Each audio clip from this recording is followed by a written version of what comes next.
Yeah, cruising in the ocean with my fellas, waving at the shore, we got all them people jealous. They see that we shining from way over yonder. Gotta thank my father, my sponsor, for putting me on board and also giving me the capability to live life with no fear, create buzz with no beer. God is the reason why I live like this. Now everybody hating me, now I feel like Chris. Working out, eating right, now I look like this. Phone filled with different numbers, now my ex all pissed. Now I'm playing, she don't care cause she move like this. Man, I ain't hating cause she bad, man, we all ruthless. Man, I got money in my pocket, diamonds on my pinky, and that brain I won't speak on, cause y'all won't put no leash on me. Let me run about your way, get my Tyreek on. Fly to Miami to get my beach on. Preach on.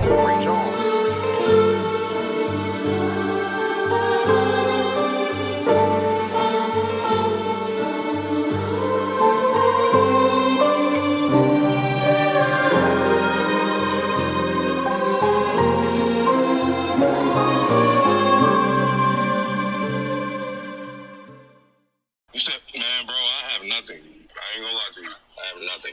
Man, DC, come on, man. You was I have nothing. You was like the second or third person that was like, bro, words in the music, you bugging out. I'm like, bro, I'm supposed to drop that sub 5. I'm supposed to do a lot of stuff. I have not been in the studio. I don't know how long, bro, and it's in my house. Bro, I have no excuse. I really don't. hey. Bro, what's going on, DC? I don't know. I gotta figure it out quick. Yeah, for the R&B for the too. Yeah, that R&B, the crazy, that R&B is done. I just gotta mix it. And master it. That's it. That R&B is done. Cause that's a 3-part. That's a 3-part. Part 1, part 2, and part 3. So yeah, it's like 12 songs on each one. Yeah, so that R&B is done. I need you to go ahead and do what Real, Wayne, and a couple other people that done before. What they did? A couple people just took people beats. That's on that sub 5. That's sub 5. I'm doing it on there. I just gotta do it. I already picked the instrumentals. I already got it lined up. I already got everything ready to go. I just have not went in there and did nothing. I think it's about to happen because my bishop's birthday party is next week, and he wanted me to make a song about him. So I started writing yesterday, and everything started coming back in play. So I'm like, all right, well, after I'm done with that, I'm gonna be flowing. Yeah, so we're gonna see. Hey, I gotta hear it, I gotta hear you on that, Yeah, matter of fact, send me the instrumental right now while we're on the phone. Send me the instrumental right now while we're on the phone. Yeah, that's a good one because I didn't grab that one. That's a good one. That's a good one.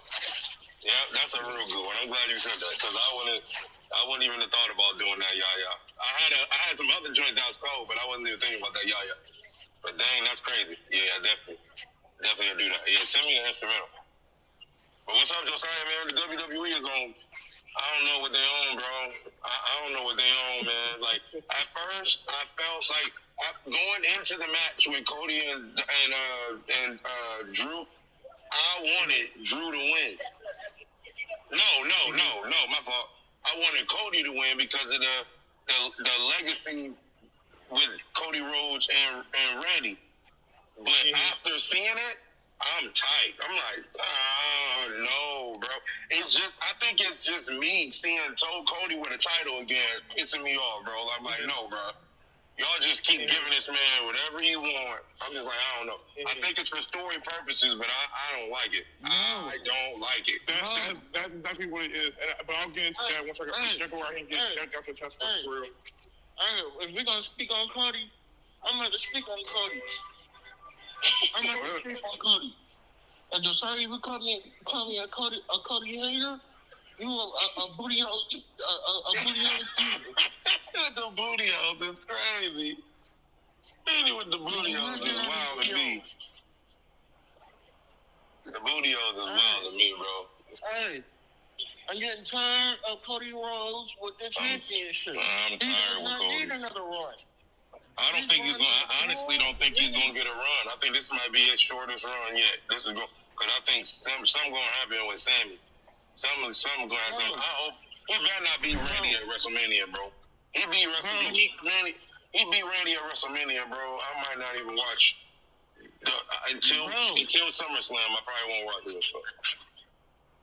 Bro, Cody Rhodes does not need another world title. I don't know why they did that, and man. When he loses it again, he better not get it back. But I do think they did it. I do think they did it because they needed to. I'm not gonna lie to you. And this is me being 100% honest. I don't want to ever see Cody win another world title in WWE. He gonna get another one. I don't ever want to see him. He's definitely gonna get one with the heel run. He has to. Because all heels normally get titles. Unless it's the one on Raw, then that's okay. That's okay. I feel you on that. Because that's different. That's something different. But I'm tired of seeing this. This is the third time. The third time. They could have given it to Jacob. They could have given it to Sammy. I think Jacob or Sammy about to get it after Randy. They about to get it regardless. I don't know. I don't know, bro. I don't know. I don't like it. Going, Sami Zayn's going to interfere and cost Cody Rhodes the championship. He's gonna pop up a minute and hit Cody Rhodes with a aluminum kick. And Randy Orton's gonna capitalize on that and hit him with an RKO. I mean, I like that. Or then come SummerSlam, it's gonna be Randy Orton versus Jacob Fatu in the main event. Randy Orton and Jacob? No, I see. Well, I don't know. It's a possibility. Jacob will do. I'll tell you that. I don't know though. I don't know. I don't want Jacob versus Drew to be no regular match with all this going on. It better be like a street fight or something. But this is ridiculous. Y'all pull Drew out of the main event just to fight Jacob regularly is not what's up. Hold on, BZ. That boy Josiah over there humming again.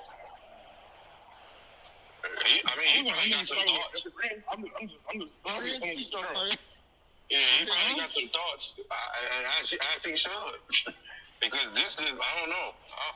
From storylines, the WWE is doing great. I just don't like it. That's just me. But because my thing is, it don't make sense for Drew. I mean, it don't make sense for Jacob to not be on the card. But Jacob would have never been on the card if he would have did what he did. Mm-hmm. And even if he was on the card, the only person everybody want to see him fight is Drew. And the only way he would have been able to get Drew is if somehow, some way, Drew lost the title before he could get a regular slot. So they had to do it, and we already had the mindset of Cody and Randy years ago. We've been asking for this years ago, and they not selling tickets, so they had to pull a Yui. I don't know. I just don't like it, but it's lit nonetheless. But I'm just like, bro, I just don't. Every time I see Cody Rhodes with a title on his waist, I'm just like, bro, the WWE is failing me. They failing me. But I understand why. But for all of this, my opinion, for all of this, all of this, I think Randy should be able to. I mean, not Randy. I think Roman should be like, you know what? I don't want to fight CM Punk no more. I want to fight Cody for that title. That's what I feel he should be allowed to do. And I think since Seth Rollins is back, Seth Rollins should be able to go after CM Punk for the title. That's my thought. But they're not gonna let it happen. But since you're doing all this other changing, you might as well let that happen and give us what we want. We want Seth versus CM Punk, and we want Roman versus Cody Part 2 for the title.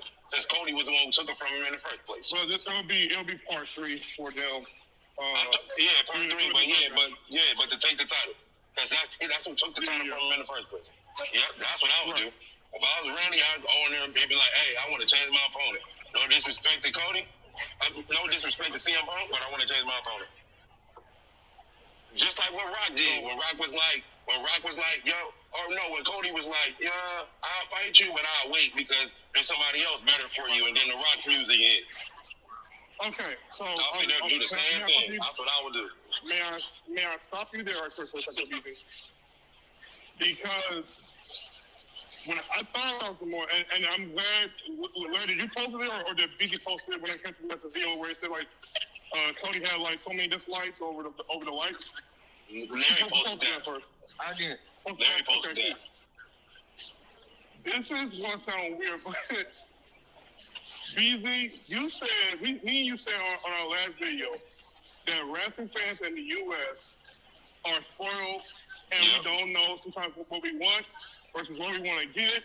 Then when we what we want and we get what we want, for some reason we don't come. We just don't like it. As soon as it happens, we don't like it. Right. Exactly. So I look at this case scenario as being one of those case scenarios. We've been saying for years, Cody Randy. But now that we're getting it, all of a sudden it's like, nah, I don't want it. And the same thing happened, ironically, 2 years ago when The Rock showed up and they were teasing The Rock versus Roman. And we were like, oh, you were like, horse for it. But then Twitter happened, and YouTube happened, and YouTube did the same exact thing. More dislikes over the likes because Rock took Cody Rhodes' opportunity to face Roman for WrestleMania. Fans absolutely hate it. So my point I'm trying to get at is, right now, for me, is a complete uproar about this whole entire ordeal. But in my assessment and in my opinion, I don't mind the idea of Cody versus Ray Orton as far as them going to WrestleMania and main eventing. I think they're going to main event too for night one. Nope. Not good enough. The only reason why I say it is because I think WWE's going to push it. I think WWE's going to push it, and if the bill is strong enough for the next few weeks, I think they're going to push it in that direction. If not, I'm fine with Rhea versus Jay. I'm definitely fine with Rhea versus Jay. It's night one. But I don't feel they're going to go out here and push it, and then fans are going to be interested and want to see that match as far as like the main event for night one. Night two, I'm listening. I think we're definitely getting Paul versus Roman. No, I mean, that's just a given. But it's very interesting how people are taking it on, to the left. I've heard positivity around it. I've heard negativity around it. And I've also heard in between. This is what I can say about Drew McIntyre. And let's be honest for a second. And you brief anybody a shout to my guy Ross from Picking Ross. But he did have a good point. When you compare this run to Drew McIntyre's versus his title run, this title run that he low-key had, when he built it, was low-key weak compared to his title run. Cody's been worse. Go ahead. I'm not disagreeing. I'm not disagreeing with you at all about that. Like, you can definitely have that talk. But my point is, the way they built up his title run this year all across, and you nailed right on across it. You said storylines, right? Right. Drew McIntyre, the whole point of him being world champion, has been based around, I am looking to make sure nobody, and I mean absolutely nobody, comes to me for my belt. Whether that's through Cody, that's through Randy, and that is through Jacob. Now, my sentiment, I thought this a long time ago. I didn't necessarily go fair and say I called it, but it was just right there in front of us. It goes back to what BTB saying. We always talk about like how the WWE is basically way too obvious for us to figure out what's going to happen. So I wasn't necessarily shocked that Cody Rhodes was going to win the world title. I thought to myself, yeah, it makes sense. Give us Cody versus Randy. I'm cool with that. I said to myself, in order for this to protect Drew and make it somewhat make some more sense, even though people are going to necessarily hate it, and I get because we're all Drew fans, Jacob Fatu was going to interfere in that match one way or another. And I sit here and say to myself, that's what's going to happen. That's going to be a counter for their feud. Why? Because Drew got involved with Jacob Fatu's match last week on Friday SmackDown. And I literally said, easy, we're going to do the same exact thing. Fatu versus Drew. Drew is going to get, Fatu's going to get involved with Drew's match against Cody, call from the world title, and sure enough, that happened. I called it. Yeah, Larry said the same thing. You called me and said the same thing. Right. Larry called me and said the same thing. Right. But I understand the sentiment of Cody Rhodes being the world champion and why people are not fans of that. And people were going, oh, it's because he's Hunter's golden boy. Oh, this man, third fascism, boom, boom, boom, boom. Okay, let's put that into equation. You said the same thing for Roman Reigns. Roman you Reigns said the same thing for John Cena. John Cena's better. I'm not disagreeing that. I'm not disagreeing that.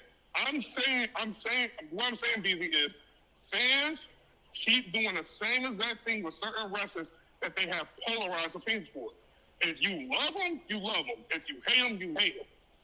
But then there's this idea of like, no, I'm loving you from the beginning, but then somewhere in the middle, I'm starting looking to lose that lust for love towards you, and then in the end, I just hate you. It's what I'm starting to notice fans do with the wrestlers all the time. And I think that the biggest thing that he's trying to get people to understand a lot of times is they're telling a story. Everything they're doing as far as those matches, as far as championship runs and things like that, even with the whole Jake Cargill thing, and I get it. Trust me, I do not like what they're doing or how they're going about certain directions, but they are pretty like head on. We're trying to tell stories with all these different wrestlers. And Drew McIntyre he has a story. So him losing the world title is unfortunate, but it won't be his. He'll get back. He'll get another world title eventually for sure. I have no doubt in my mind. And I think eventually he will get his flowers. But for right now, they're so on Cody, bro. That's just. I mean, I'm just saying. I don't think anybody had a problem with Cody beating Drew. I think everybody had a problem with the WrestleMania match with him fighting Drew for the title. It shouldn't have been no title on the line. It should have just been Cody versus Randy with no title. I don't think this should. Ross had a good point. Shout Ross again. He literally said you should have had Drew beat Cody at WrestlePalooza for last year. He said, hadn't Drew won the world title from Cody from Cody at WrestlePalooza from last year, he said then by the time Cody had this moment to win, I don't think we would have the same sentiment. Because we all have the same goal. We want to see Cody versus Randy. Simple. Yes, he's been given an opportunity and failed. But that's the point. If he was getting this opportunity against Drew, and they just went, okay, now we're giving him the same thing for Drew, and whatever niggas that came along with it, whatever, I think we'll have a different mindset or opinion about this. I wanted to see Cody versus Randy, but I didn't need it to be a title situation. Definitely didn't need no title. You're saying you don't want to with the title. That's the reason why everybody's upset, because they're tired of seeing the title on Cody. He has terrible runs when he has the title.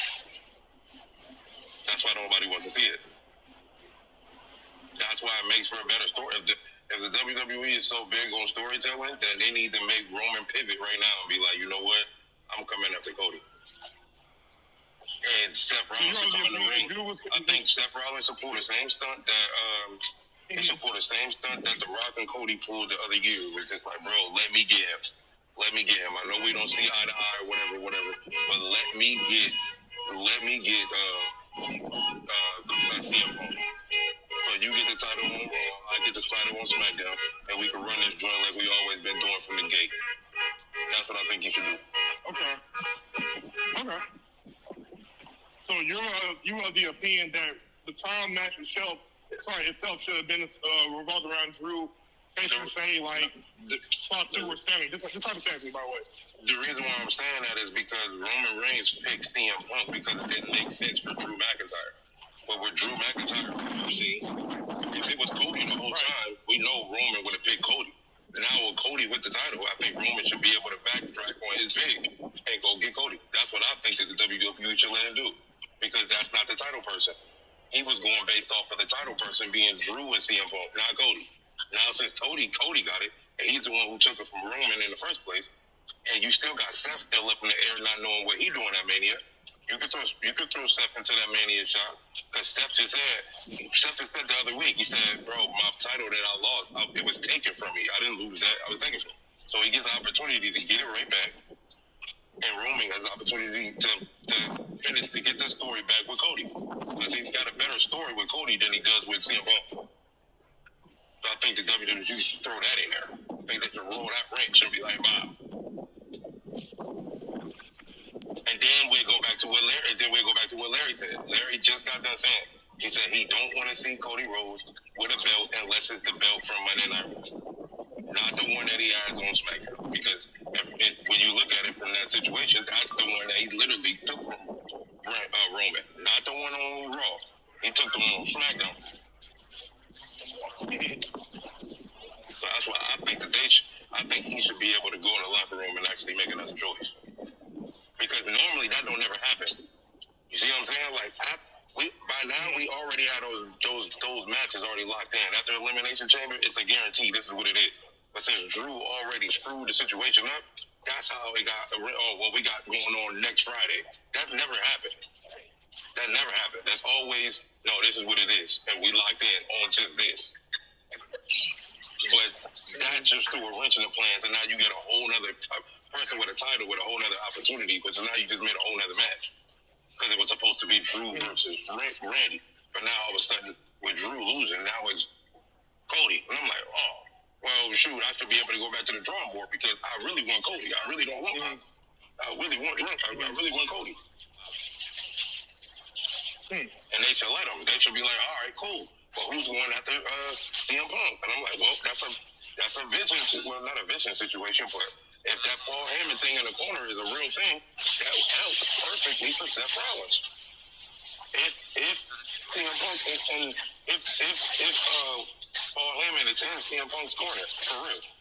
If that's what that is for real, I need Seth Rollins to go ahead and beat that. If that was to happen, Paul would have to definitely have to do that thing where he said he has a test for and that's to turn heel. I would love to see him. Yeah, he need that. Yeah. We was already expecting him to do that anyway. We was already expecting him to do that anyway. Right. I think the problem with that, I think the only issue with that is, and BZ, I understand where you're coming from. I completely get it. I think it would risk over-convoluting what WWE already got going on as far as like what they've been doing for the last 3-4 weeks now. Even if they're building it, they're not selling tickets, bro. They're not. This is what I'm saying. If you really want to sell out, change the match.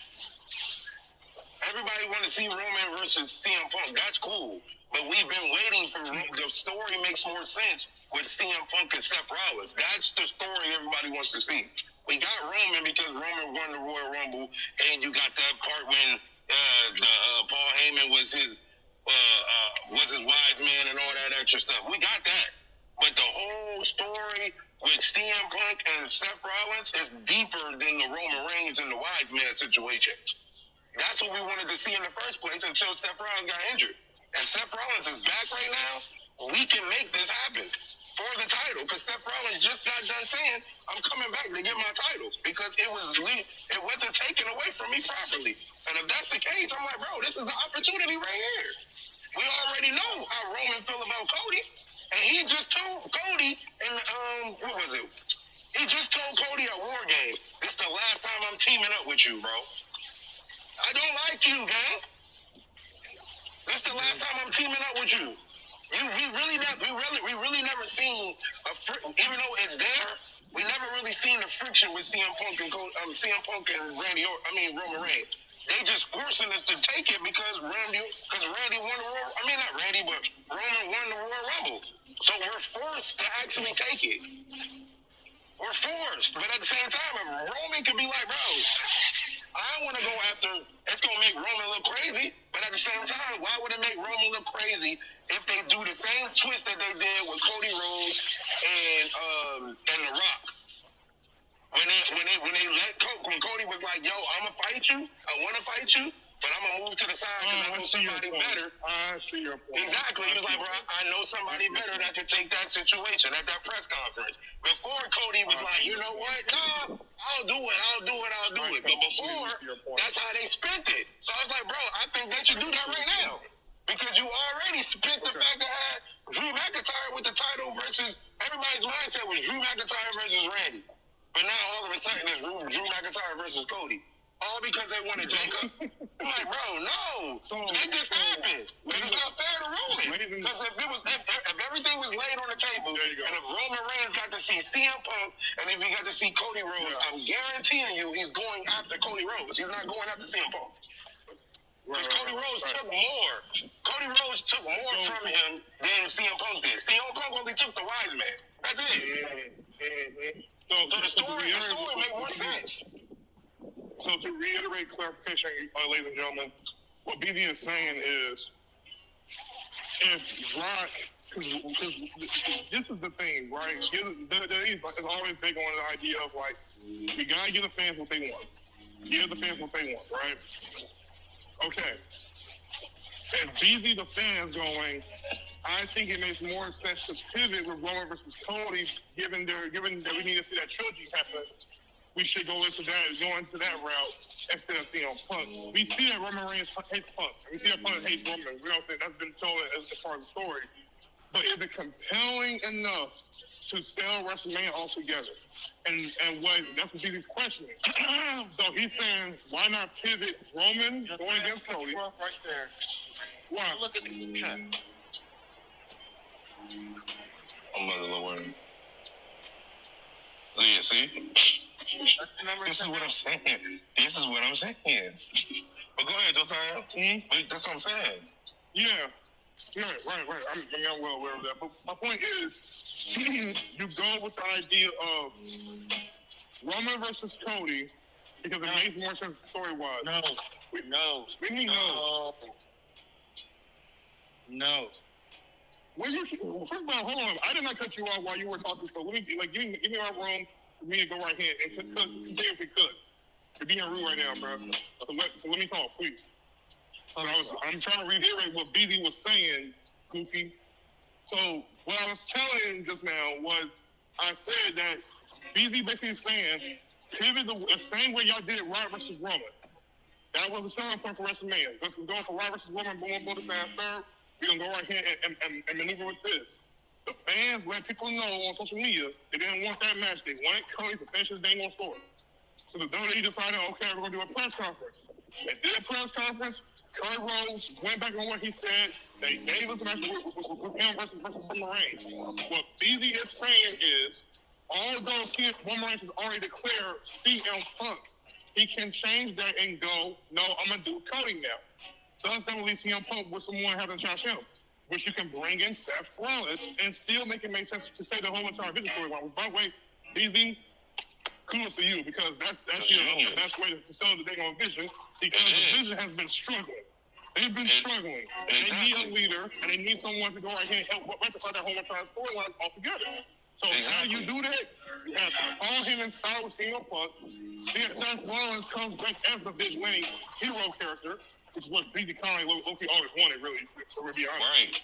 And you look at get that with CM Punk being the day one heel going into WrestleMania. And those two matches across the board are a great selling point for WrestleMania this year.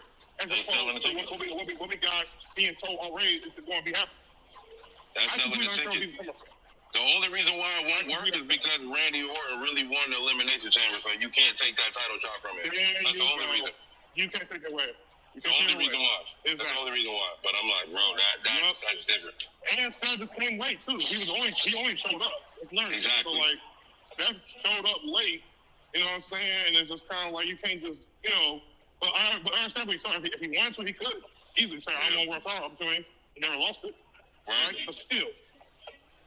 But still, the whole storyline with Seth Rollins going in the direction is him going against the Vision, which I still don't know what they got past for Seth.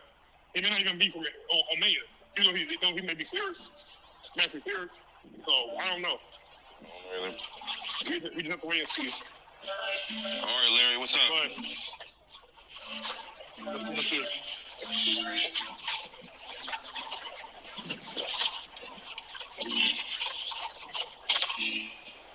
You got something, Larry?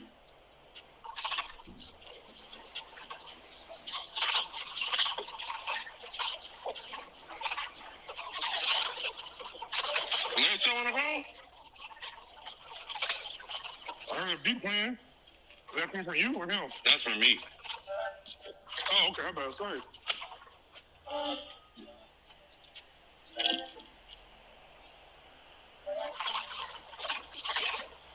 Larry, where you at?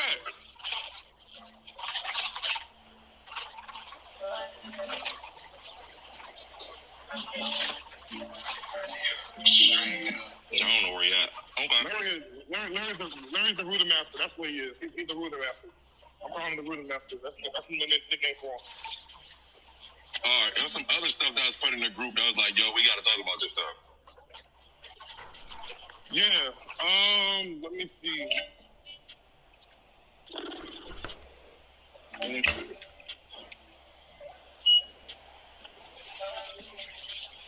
Wait, did y'all watch SmackDown? Yeah, I watched SmackDown. You talk about it. Yeah, we can add that in too. Like, how y'all feel about? I was doing my anti-hero shoe analysis. Go right here and give it like some level breakdown. I only gave him like 3 parts maybe of it. They're probably gonna do the rest of the part later today. Huh? Yeah, you're good. I can take that for you. I can take that small part if you want. Okay, that's what I was asking. Yeah, no problem. Okay. Yeah. All right. So, how'd you feel about this? Okay, go ahead. Oh, what the heck? What you pass? I was just about to ask how you feel about this Jay Cargill and the Rhea promo. I loved it. Hey, I ain't have a problem with it either. I loved it. And you know why I loved it too, Busy? Because it was simple but effective. It was definitely simple. Simple but effective, right? Yeah. Nothing was over the top. Nothing was too intense. Nothing was too physical. So it did enough for me to go, I'm so on this match. I'm so on this match. Yeah. Right? Without them touching, it still was like, oh yeah, they sold me. Without them touching. So Rhea did a great job. I think they did a great job being cocky, arrogant, being like, I'm, better than you, Rhea, I'm bigger than you, Rhea. And then Rhea's support was dope. But she said, like, yeah, you are the show. The difference between me and you is, Jay, you're the show, I'm the fighter. And I like, and that's probably now, looking back on it now, I think that's why they've been doing what they're doing as far as Jay's booking. I know we don't like that. Yeah, that goes back to. I think that goes back by design. Yeah, I think that goes back to what we were saying as far as John Cena and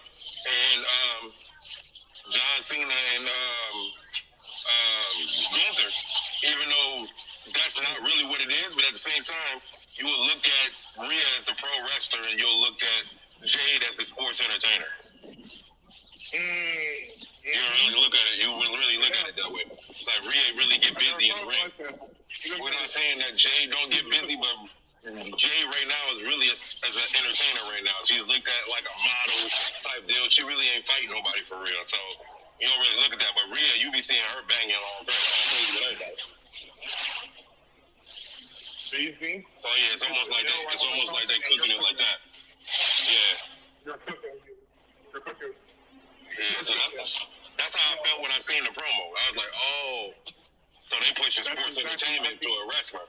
Because she was like, yeah, the difference between your body and mine is I fight. Like, I really fight. And on top of that, I'll also add this in too, and this is for fans that understand, trying to give them their context. What guy did we say we complain about who was not defending his world title, but was the world champion, and he was a part-timer while doing so? Here, while gets busy. Hold on. He was a part-time... Cody? Nope. Hold on. What you saying? A part-timer? Yup. Wait, you said he was a part-timer. Never was spending the money. I mean, never was putting his title on the line. Not really.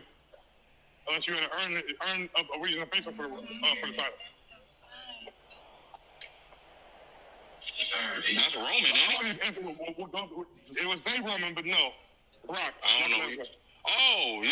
Yeah, you definitely would look at it from a Brock standpoint. People hated Brock Lesnar being away from Musk and Rob being without a world champion. Absolutely can't stand it. So my point I'm saying, with that being said, the crazy thing is the WWE's done it in reverse. They've shown Jade Cargill. You just haven't seen Jade Cargill defend her title. You see her talk trash, wrestle here and there, but for the most part, she's just showing. I'm still that champion. I'm gonna do whatever I want to do, and so there's nothing I can do about it. So isn't that the idea of getting sometimes some heel heat, and for you to not like her even more, and for you to really hate this idea? That's by WWE's design. The WWE knew what they were doing. They Jedi mind tricked us into thinking, oh, this is absolutely horrible. And basically what they've been telling us the whole entire time is, you're right, it is absolutely horrible. But that's all by design. Yeah, all by design. When Rhea said to Jay Cargill, you're the show, I'm the fighter, I paid more attention towards what was being said, and I'm like, me too. Yo, and I thought about some more. I'm like, she's telling the truth. It makes so much sense. even when you look at Jay Carter, for example, right? She looks good. She got her, her dress, her wardrobe on point. Every time she comes out, she looks beautiful. She looks gorgeous, right? Always. Yeah. We have been seeing her, but right. Always. So they've been doing that for weeks with Jay Cargill. Right. With Rhea, it's been let's see what you got. Happened last night. Oh, it's the app. It's Uber. Man, ain't got nothing to do with y'all. Uber be doing that all the time. Just be dropping people off and telling people I'm over here when it's over there. It has nothing to do with y'all. We figure it out after we communicate through that message. So it ain't nothing to worry about. Because I was right up there, but I seen the dot and it was in the other building. I was like, they're not even over here. Yeah, Uber do that every time. It's weird. It's weird. Go ahead, Josiah. My fault. No, you're good. So with Rhea, we've been noticing weekly. What has Rhea been doing? Busy wrestling. And the tab that's with EOS, right? Wrestling in singles matches, wrestling in triple threat matches. When the chamber match, to go right here and get a spot for her title opportunity. My point is, Rhea's been fighting. Might be good. It might be good though, but I don't know. I just moved down here, and I am not a fan of none of the food they got. So far, I'm missing everything. Pittsburgh, Pennsylvania. And so, yeah, they have not given me a good. We went to the brewery cinema last night. Yeah, that Was it? Yeah, they actually have the menu. Oh, that's cool. I never even heard of that place. It's like a brewery and a movie theater. That sounds sweet. Yeah. Where is this called? It's right at the mall. What's it called? Hang on 1 second.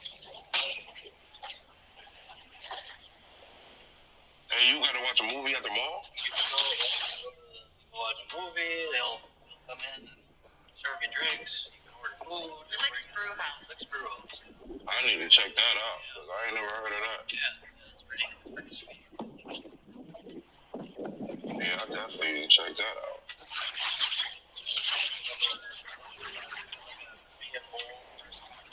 Yeah. That's pretty cool, especially when it's providing a movie for it, too. Yeah, beers. Well, I hope this one don't fail you. When we go, we'll order something else. Right.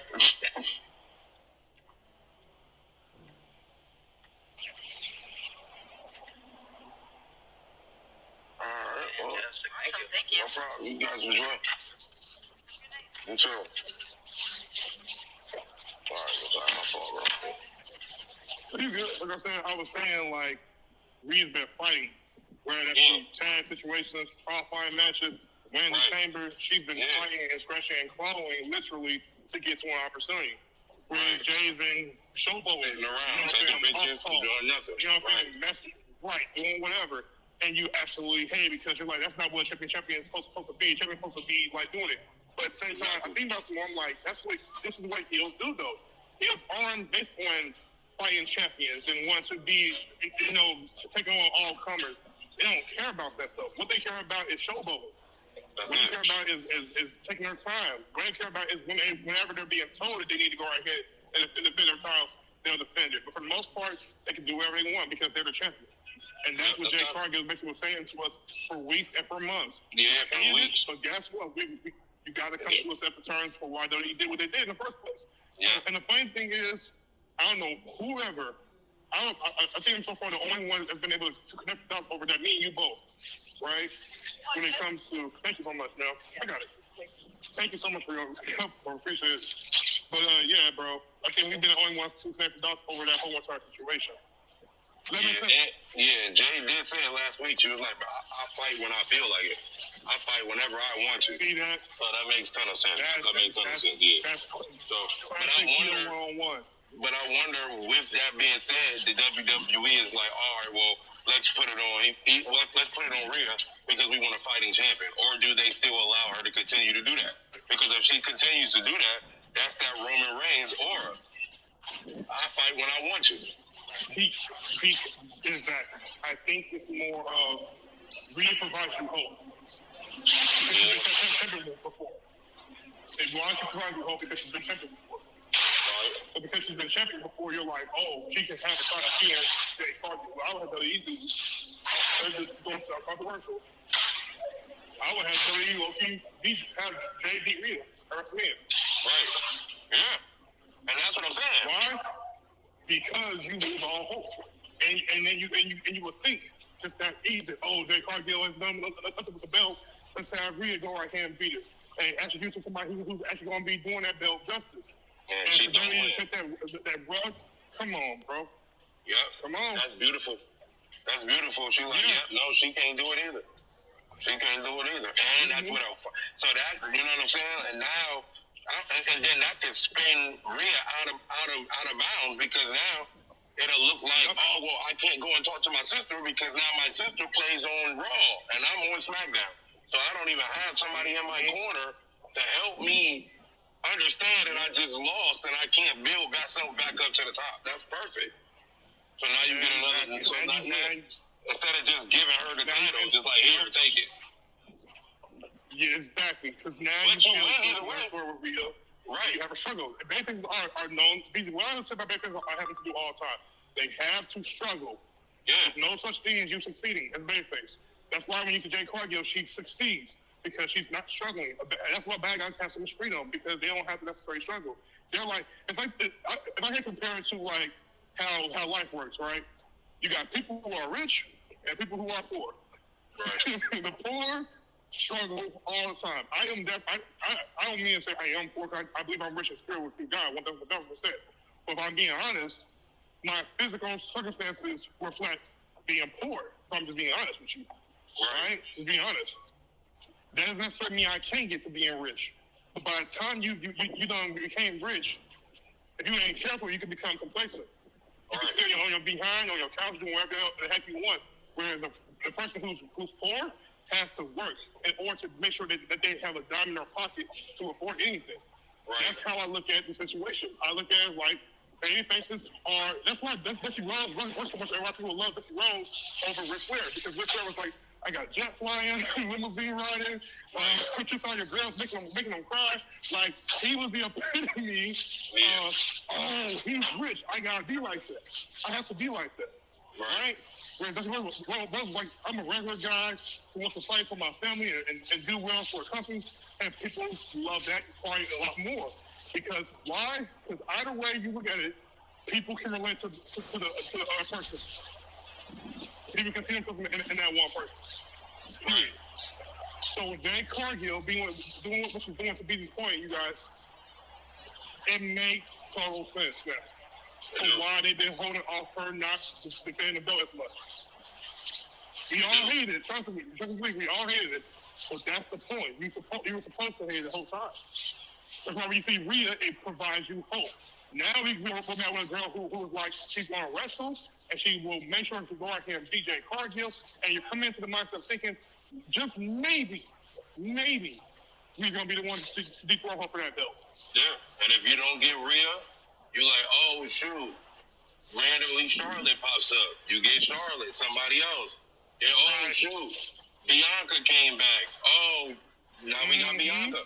Now, all of these things, now that's good for the Jay win. Now, if Rhea wins, it's still good either way because Bianca and Rhea is who we've been asking for the longest. So you still win. And it's just how you gonna spin it. BZ, I love what you just said. That's on point. And also this BZ, you had a cell phone. You could have, bro. Thank you for talking to me about this. This is great. But I gotta tell you, bro, you had a great analogy to compare to Jay Cargill to be compared to another wrestler. You said Roman Reigns. Yep. Yes. If WWE builds right, you talking about Roman got order, Rhea got order, Seth Rollins got order, Brock Lesnar got order, whoever else got order. If Jay Cargill is known to take the world title from Tiffany Stratton, and she goes on a bit of a longer run, and she potentially beats Rhea Ripley hypothetically. Hopefully this happens. We don't know for sure. We're just finish looking here, you guys. Right. If Rhea loses to Jay Cargill, and she goes on to beat Charlotte Flair, what's Charlotte Flair, 14-time women's champion? Yeah. Oh my gosh. You beat a 14-time women's champion, Charlotte Flair? Oh, beat her you too? beat Becky Lynch. You beat freaking. Oh, you gonna beat Bianca? Yeah. And then get to the point where you're like, bro, I absolutely hate this. But then you not do the same exact thing you did with Roman Reigns, though. Same thing. To be honest. Same thing. You're doing the same exact thing. And the difference between Roman and Jay is Roman do that for 4 years. Yeah, facts. You know? Yeah. But they can do it for 1 year, and I think it'd be enough for her. Go ahead, BB. Yeah, no, I'm in agreement. If she can do it for 1 year, that'll be enough. She don't got to do it as long as Roman to actually be effective.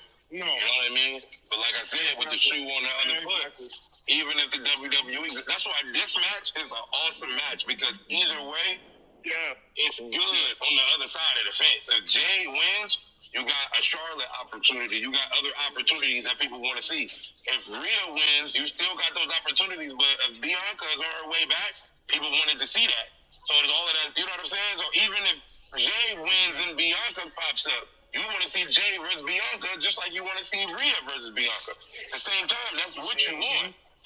So if that's what you want, at the end of the day, the WWE can feed you that regardless. And that's the good part about the whole thing. Exactly. Keep in mind, too, another thing before people get all up and on about this. I'm going to say this one more time. I'm going to say this until people can get through their thick skull.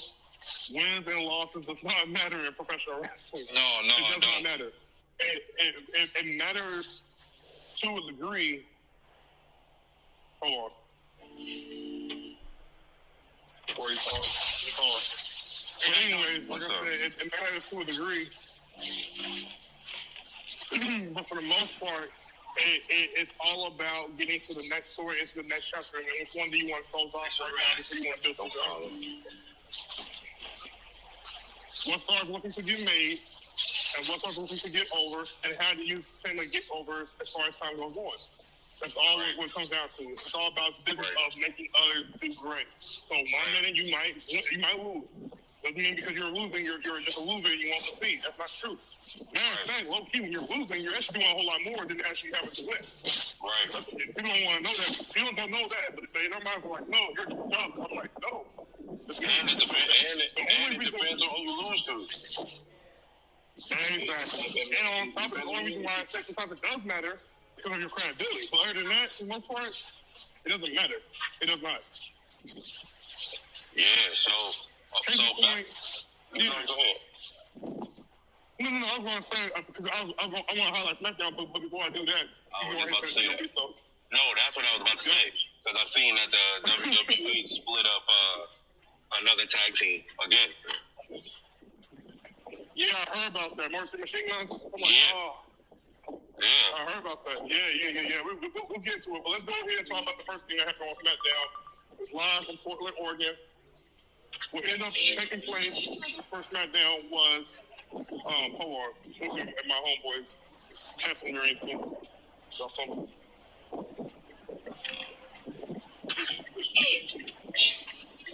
Oh, NC's live on Peacock. Oh, okay. It's talking about NC. I'm gonna watch this a little bit later. But anyways, oh shoot, I'm trying to think. Yeah, so Randy Orton took on, Randy Orton came out with this promo, and came out with a nice warm welcome. Trick Willie comes through and interrupts him. By the way, I want to highlight Randy Orton right quick. Randy Orton did have a great point. He said, I love what Randy Orton said that he don't care if it's either Drew or coming for the world title. You know what I'm saying? He also highlighted his what he's done for WWE. It was interesting to hear Randy Orton say he's never come out outright and ever had the mindset of proclaiming to be the best. It's just crazy for him to say that. Insane, right? I thought that was dope. But yes, while Randy's trying to talk, he gets cut off by Trick Williams. Easy, all about you. But that Trick Williams entrance was one of the best entrances I've seen in WWE. I'm telling you. Bro, the way I'm talking about like the way. Well, I don't know if it was a new experiment on their part, but like the way he kind of like came in, where he was kind of like spinning the circles, there was like the black and the white was showing and showering himself. Yeah. I said that man's a freaking star. Yeah, he's a star. He says all the time, but he legitimately is a star. Like it's crazy. He's a star, bro. And he comes through. He told Robin, no, not Robin. He told Granny, you know, I also have voices in my head. And they were telling me something about he my said chamber. He said, you come into my chamber? into my chamber. Yeah, he said in his chamber. That's chamber. That's what had me funny. That's why I was cracking up. He's like, your chamber. Yeah, he was hilarious. That was the first chamber you My ever man been in. said, you told me at the chamber when I was telling my pod that I wasn't 6'5". Yeah, that was funny. That was funny. Oh, it's hilarious. My man said, but here I am. You know what I'm saying? He said, I could be the one that's challenging for the world title, not you. And so we got to rewrite history right quick. And then he's like, what did he tell him? Well, here I am in the flesh, standing. He said, face to face. Hot. He said, what do you say? He said, what do you say, face to face? Something. Eye to eye. He said, and I'm over here wearing my little peppers. Yeah, it was crazy. And then Ray wanted RKO him. I was busy. I was cracking up at work when I watched that, bro. I seen that coming a mile away. I'm like, bro, you just talking. Yeah. Randy over here trying to stand next to you to see if you really 6'5". That's what was cracking me up. And then when Randy came, when we got in the ring and he was face to face with Randy, and Randy got on his tippy toes, Trick Williams started laughing. I was like, bro, I know y'all made this up. He could say, but he brought just a little bit. Yeah, bro, I know y'all. That stuff was hilarious. That was so entertaining, bro. I'm not gonna lie to you, I love it. Like when you can tell Rain or in White House, you tell Rain like Trick. Yeah. He likes Trick. He likes working with Trick. He's having fun. He's having a blast with working with Trick. And on top of it, what it told me was they got a big for Trick Williams, bro. Oh yeah, for sure. They keep on having him spotlight with Rain Orton tells me a lot of WWE's seen with him.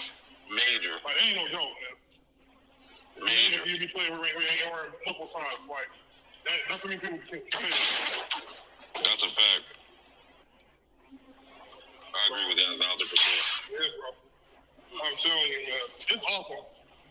It's awesome to see how far he's gonna came, and I was there, man. I'm gonna be honest. I did not foresee him becoming. My apologies. I didn't foresee him becoming a star like that, bro. I'm gonna be honest. I watched NXT, and I'm like, Carmelo Hayes got it. Carmelo Hayes is the one. He's doing this thing too. He still do. He still do. We gonna talk about Carmelo in a minute for sure. Don't get it twisted. Salute to him. I just feel right now, if I'm being honest, I just feel like Carmelo hasn't hit that gear yet to where it's on Trick Williams' level yet. In terms of getting the crowd to like really be invested with you like that one way, and to where it's saying your catchphrases, I think Carmelo hasn't hit that stride yet, but it's gonna come. It's gonna come. He got it. He'll be fine. Yeah.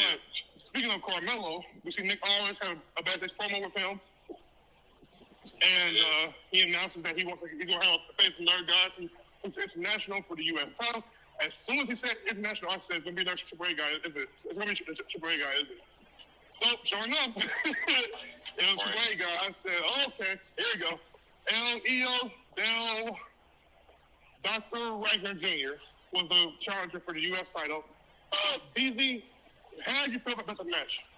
Well, I wasn't mad at the match. The match was pretty cool, nonetheless. But I'm just hearing and understanding that the Undertaker got his hand in AAA. That's why everybody in AAA is getting that push. I didn't notice that. I didn't know that until I found out in the interview with Cody Rhodes and Undertaker at the Cody Rhodes one, when the Undertaker actually said that he's not trying to make another SmackDown or another Raw or nothing like that. But his hands is in the AAA. So he said he's trying to help them with the stories and stuff like that. So I think that's why the AAA is getting the look that they're getting, because Undertaker's hand is in the AAA. It's in AAA right now, which is fire. Yeah, which is fire. That's fire. They got some dope people over there too. They do. There's some time. Like, what is it when it comes to time department? I would never tell WWE right now the time department sucks. Because there's some incredible talent over there. It's just sometimes when it comes to stories right now, it doesn't feel. It's starting to feel exciting now, but for a while it was kind of feeling like they were just in limbo mode, and you're like, what's going on? Like, get to it. You know what I'm saying? Tell the story. But for what it's worth, I agree. Solid match between El Hijo. I think he did pretty good. He didn't get off place. He really showed that he can hang with Carmelo. And he's been experienced for a while, so obviously you can't hang with him. But anyways, did a good thing. They both did a good thing, wrestling. And then I saw Ilya drinking out promo with Kelly, and I said I liked Ilya's response. He said basically, I don't want to be facing Carmelo, and I haven't earned a spot. Or say, for instance, say hypothetically, I did face Carmelo, and I lose it, and I had to go to the back of the line. He said, the way I see it, I need to earn my instruction again and be a warrior. And he said, my mother was the best warrior that I even knew. So I'm going to go right here and holler at that. I love that little, and by the way, I'm saying just little. I'm not saying that to be like trying to downplay him or anything like that. But I think with him doing an interview with Kathy Kelly, it told me the WWE is trying to babyface him as much. And I like it. And you're selling me on that. I'm with him. I want to see him succeed even more. Yeah, I ain't mad at that. He's great. He's a great wrestler, there. He really is. But anyways, Miz interrupted him was like, as soon as they put in Miz in that shot, I said, I love it. I love it. I was cracking up with, you know what I'm saying, Miz. And Miz was like, he said, what? You're not trying to see the opportunity? What's going on with you? And they bring in Kit Wilson, and by the way, BZ, I don't know about you, but I'm a fan of Kit Wilson. Toxic. You're toxic. I like it. I like his character, bro. Yeah. He's funny. I like his character. But anyway, they talk about hard third stuff, and they was like, well, I'm at the fight, I don't want you, and both y'all would be good for me to fight, so it was like, oh, it's going to be you. He ain't had no focus on Ilya like that. I thought was, getting pretty good. Right. What was the next thing that happened, BZ? The next thing that happened... Nick Aldis did an interview. I want to jump in on this, right? So Damian Priest was talking to Nick Aldis and asking him how can he get himself a spot on the WrestleMania card, boom, boom, boom. And before Nick Aldis can tell him what idea he had, Swoop comes into the picture. Right. And they basically go with his idea of saying we're going to do a tag team turmoil match. And Swoop was like, we're in turmoil. That means you're in trouble, Damian. And he's like, what are you talking about? And he's not understanding, saying, you know how they do that thing with Truth where it's like he takes what's being said to him to do in a different way of his mindset. I don't know how to describe it. He's just not there, right? Right. So they're putting him in a tag team turmoil match, and as soon as they said they were going to put them in a match together, I said they're going to win it. They're going to win this. They're going to win this. This is where the too obvious thing comes into play. Exactly. Yeah, this is when the obvious kicks in. This is exactly when the obvious kicks in. I said, okay. And basically what they're doing with Damian, they have nothing to do with Damian. They're like, Damian was out to on the car somehow. This put you with Truth. You like Truth, and it felt very much random and thrown together. And they're just like, we're going to have you guys be a tag team. Y'all have history. And we're trying to get Damian on the card without saying he can't be on the card. Right. That's what it felt like to me. Yeah. You know what I'm saying? And definitely a filler. I mean, I like Truth. It's definitely a filler. Definitely a filler. Especially for him. Yes, definitely a filler. No, and I say with no respect towards our Truth. We love Truth. But at the same exact time, it's one of those like, okay, I guess. Right. Like for Damian to be listed as one of the best WWE wrestlers in the game, to actually have to use our Truth to get into WrestleMania, weird. Mm-hmm. And on top of that, you just won an ambulance. It wasn't like you didn't win an ambulance match against House of Black, so we forgot about that. We should go hard. Okay. Yeah. They just pushed that to the side. Well said. Yep, and he's trying to be built like Undertaker. Well, he's not being built like Undertaker, BZ. Not right now. Not right now. The Undertaker would never. But I will say this, and this is where I can highlight one positive on Dave's part about it. Damian Priest reminds me of like a Big Show. Do you know why I said that? You can put them in wherever situation they're going to be put in, and WWE's going to put them wherever, and they're going to do it. They do their job regardless. Yeah, that's true. Even if it's not in the main event.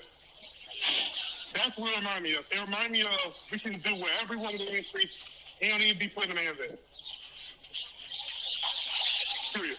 Yeah, I mean, that's not a bad look on Damian Priest if they look at him like that. It's not. Because at any given point in time, they think, oh, we want to put Damian Priest in the world champion. Then we want to put Damian Priest not the world champion. Then we want to put Damian Priest in the main event. We don't want to put Damian Priest in the main event. So you can do whatever you want with him. You can do whatever you want with him because he know how to work. Yeah, exactly. Yeah, and you want to put on a five-star match. He'll give you a five-star match. You want to put on a good story, he'll give you a good story. So Damian Priest is trying to becoming one of those most reliable stars on the roster. And to me, that's great. Sometimes being the top face or being the face of the company it comes with its pros and cons. That's true. As you see right now, it's definitely coming with its pros and cons with Cody Rhodes. That's why I'm like, if I was WWE right now, I'm gonna be honest, I wouldn't want to be the WWE if I had to have a Cody Rhodes like run. I'm gonna be honest. Because people hate it. They're not fans.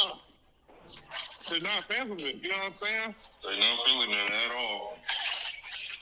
But I also got to compare it to sports. Or the NBA, or the NFL. I don't think LeBron James is hated, though. But Tom Brady definitely is, for sure. Yeah. They don't hate him as much as... Well, there is some diabolical LeBron James haters in the world. There's a lot of them. They don't hate him as... Like, it's the same thing as the WWE. I think they can hate so much... But when that person is gone, they all of a sudden miss him all of a sudden. I'm like, bro, I thought you hated me last week. Fickle-minded people. Yeah, last week you couldn't stand me. Now all of a sudden, oh man, bring back such and such. Oh, bring back. Same thing with R-Truth. People can hate R-Truth, but the people are the reason why R-Truth came back. Mm-hmm. You know what I'm saying? He came back because the fans was like, no. What you mean let him go? That's 17 years wasted. What are you talking about? No, bring him back. You bring him back, and then you got him doing the same stupid stuff.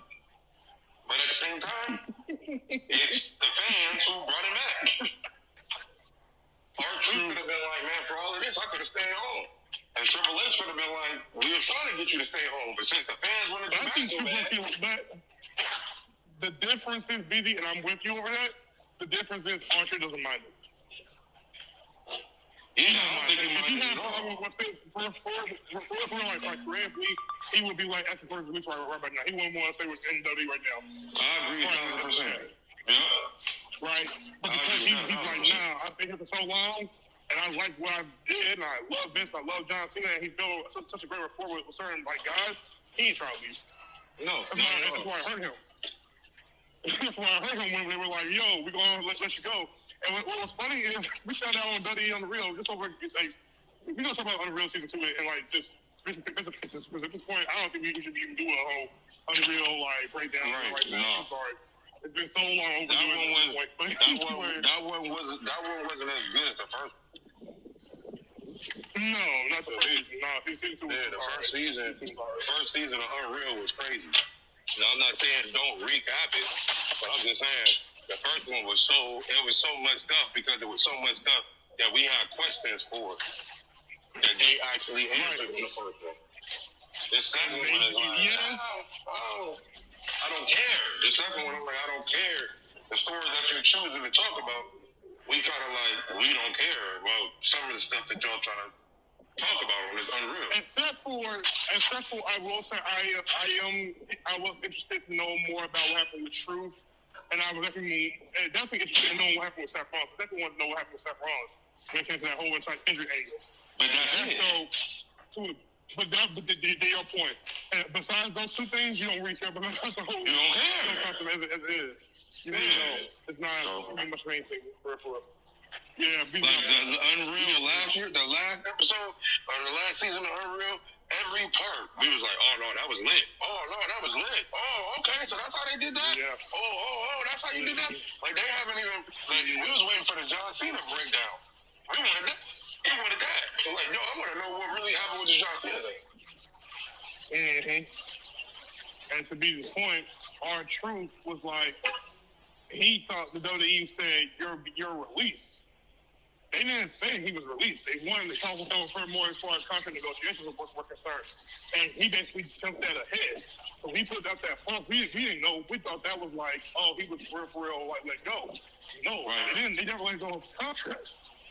Which is all more, if you look back on it in hindsight, it looks kind of like hilarious. Yeah. Like, he was showing he was fired for real. Yeah. He was getting emotional and the whole thing. And boom. Right, it's mad for no reason. I'm like, bro, what are you doing? Right, no problem.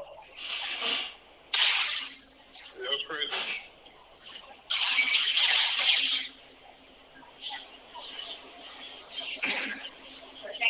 No problem. Yeah, bro. Yes, sir. Let's see.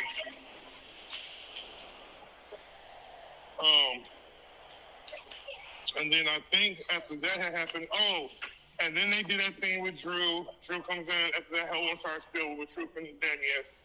And Drew was like, Drew tells Nick, he's like, yo, so I know I did it last time, boom, boom, boom, but I did have in my contract that as long as I was champion, Kurt Rose would never get a rematch. He said, to honor this, to honor me, he said, you should cancel the match for me against Cody Rhodes. Now, if that was the fact, if Nick Owens went ahead and said, and came in turn around and saying yes to that, I wonder how many fans will absolutely hate that. Right. I'm curious. I wonder how many fans would absolutely hate that over the fact that Cody Rhodes won the world title by the end of the night. But anyways, me here nor there. I'm just curious. Yeah. The same way I'm going to put piece of my interest, you know. That makes sense. But literally, so Nick, I was like, because you went back on your word on not letting things stand, I'm not going back on my word. And I love his response. In hindsight, it was Drew's fault for why he lost the world title in the first place. The way you're telling the story, and they're saying at the end of the day, it was your fault for why you lost the title. You could not accept the idea of facing contenders. So you got desperate, and so desperate to the point where you was like, I'm going to make sure nobody comes to me for this title. Not Cody, not Randy, not Drew, not Sammy, not anybody. And the fact of the matter is, because you got so caught into your paranoia, you couldn't sit still. You couldn't remain at peace with the idea of waiting. Because he kept rushing and rushing and rushing and rushing, it cost him the title in the end. And that's why when Drew lost, I was upset for some effect of wanting still to see him as champion. But then at the same time, I also was like, I had females from the storyline perspective and go, well, it makes sense. And I do want to see Carl versus Reigns. I know I did the whole world title issue. We'll get to that. We'll get to that towards the end. I'm jumping ahead. But anyways, speaking of tag teams and championships and whatnot, we see Nia Jax and I can say her name. Last Legend, they're now being called as the Irresistible Forces. Right. No only one, but I ain't mad. It is what it is. Cool. Come out, and they have a brand new theme song. Busy. What was your favorite of that theme song? Because I thought it was hard. It was fire. That joint was dope. I'm like, yeah, they ain't losing no time to with this.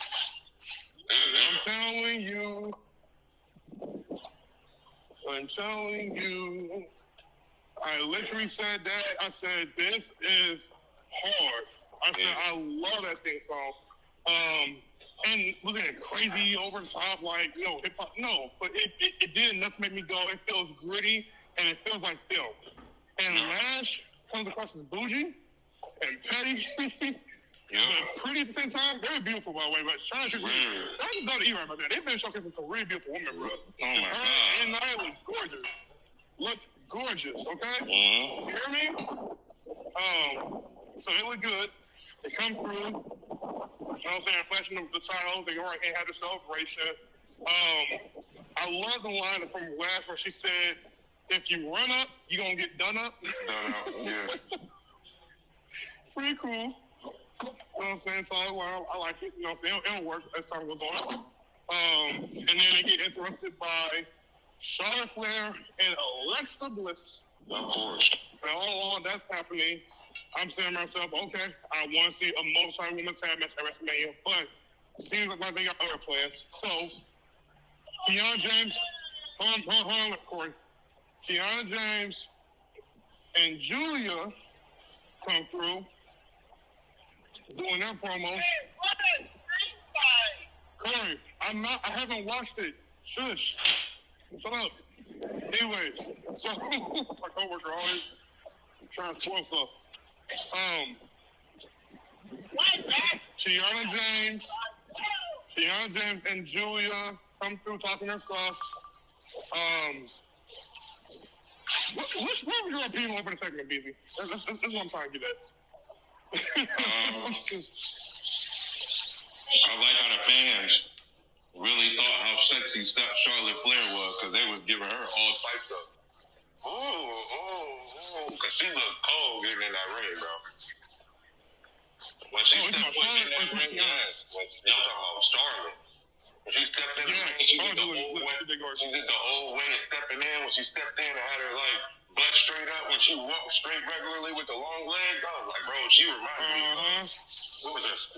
Man, I was like, bro, this chick is bad, bro. I've been saying myself, I don't know if it's just me, but Charlotte's been dressing pretty sultry as of late. Yeah. She's been coming from very sexy. She been in that bag. I'm like, Charlotte, listen. She been in that bag, bro. Hey. Charlotte has been in that bag, and I'm like, bro. I don't know who you got. I don't know who's not watching you, but I'd be surprised if nobody's pursuing you. That's how I look at it. I was like, she is killer right now. I'm like, man. Okay, Charlotte. And then you got Alexa Bliss just looking regular, even though she looked beautiful in real life. I'm crying. She just look regular because she in character. Because we didn't see how she looked outside of character. She one of the coldest in the wrestling. As far as her face, her baby face, she's adorable. But then James. Because the lesbian no one feel like she should be aged for real. Like she's older. She's definitely aged, but she don't even look older. No, she doesn't. She still look like a kid. She look like a baby girl. Yes. She still look like a kid. And she's a mother too, which is also very telling. That woman is a mother now. So it's crazy, bro. Yeah, so absolutely crazy. Yeah, so that was cold. James, of course, she's super fine. So I don't know.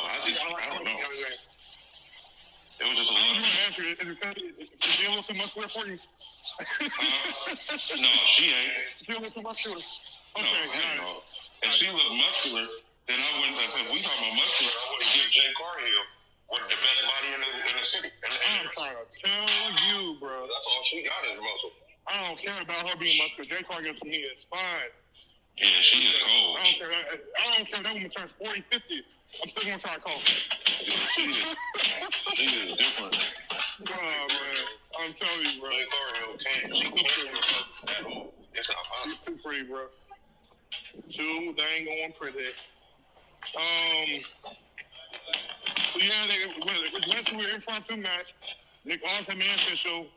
The tag team between Charlotte Flair and Alexa Bliss, I'm still calling the Alliance of Convenience. I have no idea why they haven't been called the Alliance of Convenience, but we're going to call Nia Jackson, Last Legend, the Irresistible Forces.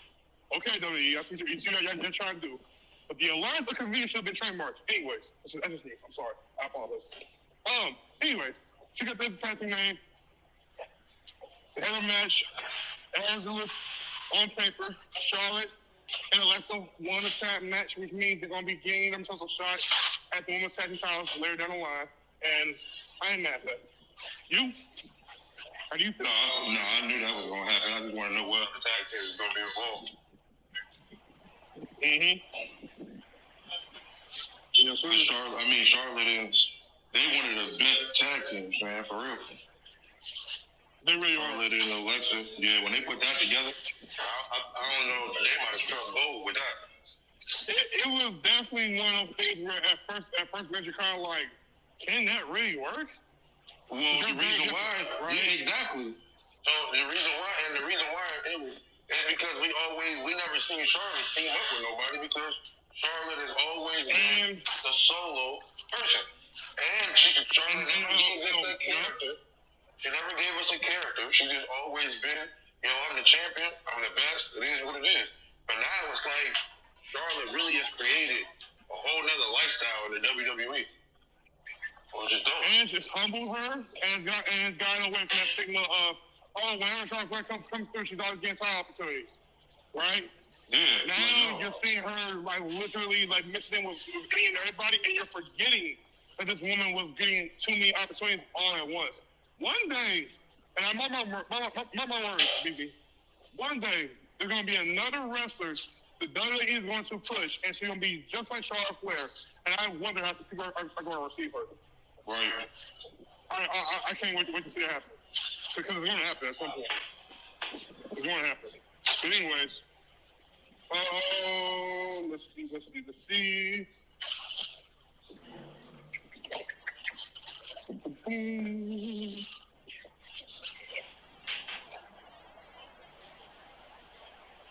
were met with another promo with Kurt Rowe talking about his match with Drew McIntyre. BZ, I don't know about you, but Cody is coming across like an a-hole. I can understand why fans are not interested where he's on him even more.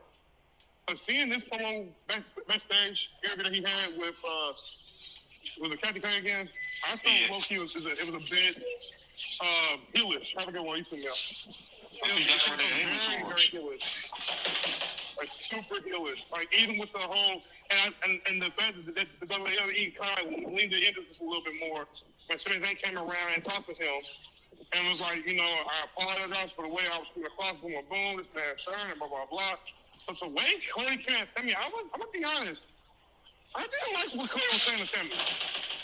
Because Sami was trying to give him, he was trying to tell Cody at the end of the day, like, I gotta give the benefit of, where it's due. But Cody was coming across like, but why? Like, why do you need to talk to me? He was coming across to Sami almost like very condescending. If that makes sense. I think Cody had to do that. If Cody comes off soft, then everything that Randy exposed don't mean nothing. It don't make sense. Mm-hmm. That's what I think. I'm like, in order for the heel thing to work, you gotta show signs that you can be a heel. You know what I'm saying? Like, even though I talk, I apologize. Well, yeah, you don't have to apologize. Everything is cool. Everything is this, and this. That's just regular. Somebody got to give you a reason to be pissed off at them. And if they don't give you a reason to be pissed off at them, you don't need to turn heel. He was talking to Cody, sorry, not Cody, to Sami, as if to say, like, you're low-key annoying me, the way you're being acting as a rate, like, has been this and boom, boom.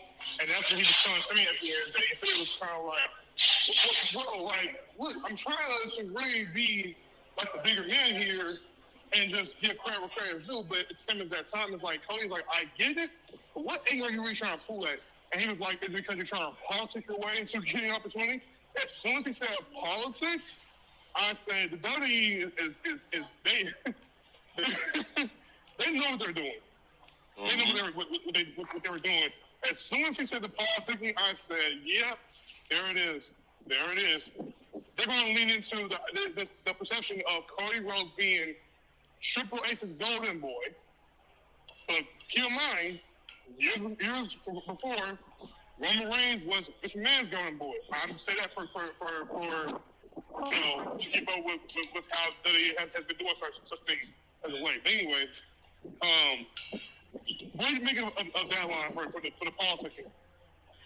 It didn't move me at all. I just think Cody Rhodes playing his position to make Sami Zayn do what Sami Zayn needs to do. That's all I looked at it as. A lot of people on social media have been like, this man, Triple H has been pushing Cody very, very hard. He must be Hunter must be very biased towards Cody and loves Cody so much. Boom, this, that, third. like they're really coming across like it's Hunter's fault for why Cody keeps getting pushed. How do we know Cody Rhodes was getting pushed? Because if Cody Rhodes loses, if Cody Rhodes loses at Mania, Cody Rhodes did not get pushed. So we don't know if Cody Rhodes getting pushed at all. Just because he won the title. No, he's being pushed to the top. He's always been the world champion. He's their golden boy. He's their favorite. He can't do no wrong. Like I just said, if Cody Rhodes does not win in WrestleMania, Cody Rhodes is not being pushed. Cody Rhodes is doing what the company is doing, which is causing other people's stories to work. So that don't mean that Cody Rhodes is being pushed. But if Cody Rhodes wins, then Cody Rhodes is being pushed. But then I'm like, okay, I see why everybody's upset. I can see why everybody's mad and disgusted. But if Cody Rhodes don't win, Cody Rhodes wasn't being pushed. He was just used as a pawn.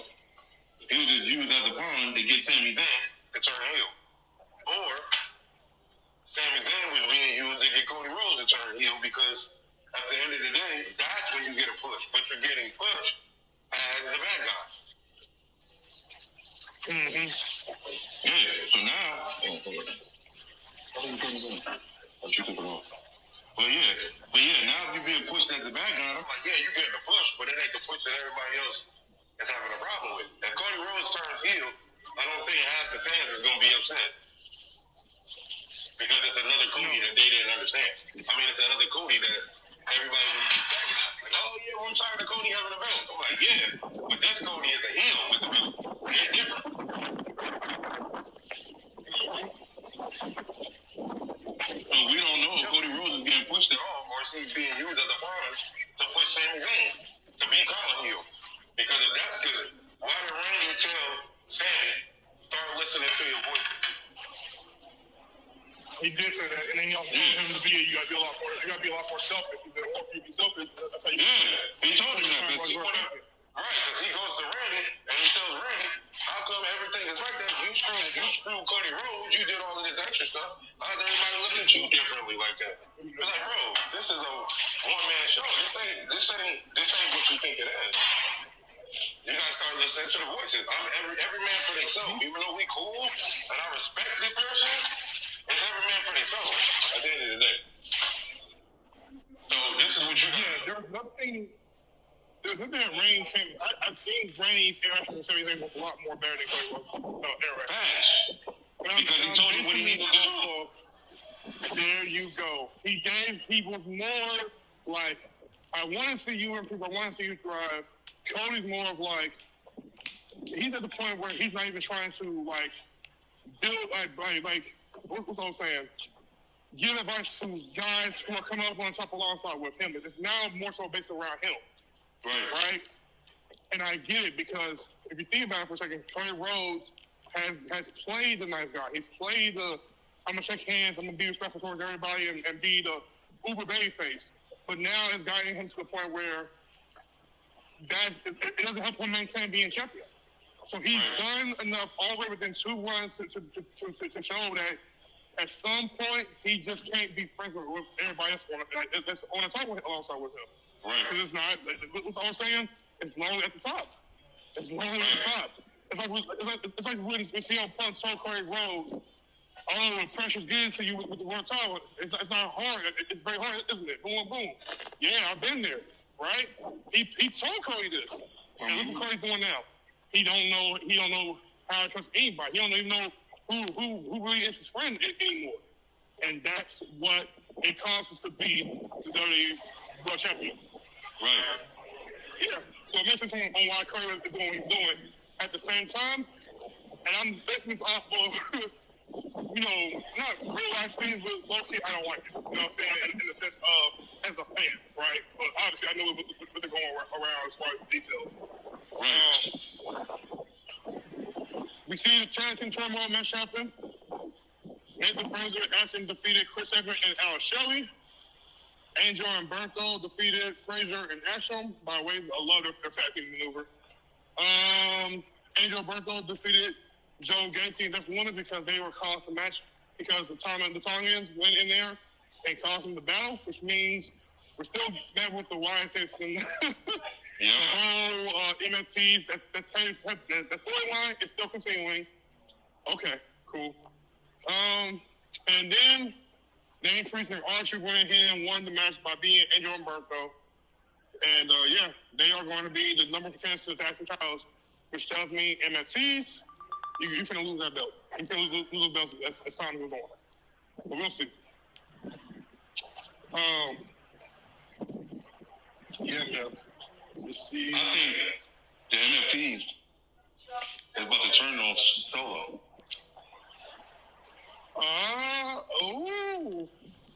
I'm listening. No, I just seen a video of some dude saying, he said Solo is, it's kind of like what Solo was doing with, kind of like what Solo was doing, what Roman was doing with them, but he just didn't turn on. I think the MFT is getting so much stuff done without Solo.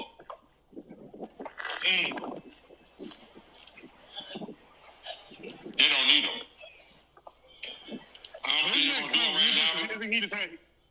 Right, because he's tag champion. Yeah, I don't think they're going to do it right now, but I think that's how Solo gets out of the situation. Kind of like Braun Breaker got Seth Rollins out of the division. Same way. If you lead Solo to beat a Bayface for the first time in his career, that's going to be interesting. They need it. You think that can work? They need it. Solo is so funny. He's needed as a babyface. Oh, bring back the Solo when he was doing the whole laugh thing, and when he was doing his laughs. Oh, bring that back, please. That was being over. That's what I'm saying. Yeah, he's hilarious. Yeah, Solo needs it. Like, after this YS6 story, they need to let him go face. Okay, do me one quick favor. Go right ahead and tell the fans more over and somebody about the Rhea versus Jay thing. That's what's coming up on next. What? They said what? Tell the fans what? Rhea and Jay. Oh, yeah, the Rhea came out, crowd was going crazy, of course. After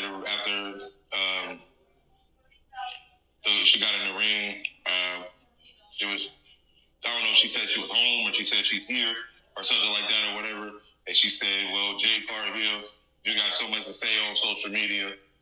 I'd rather you just come outside and say it to my face. And then it's time. Jay Cargill, music hit. And we got the whole real Jay Cargill intro.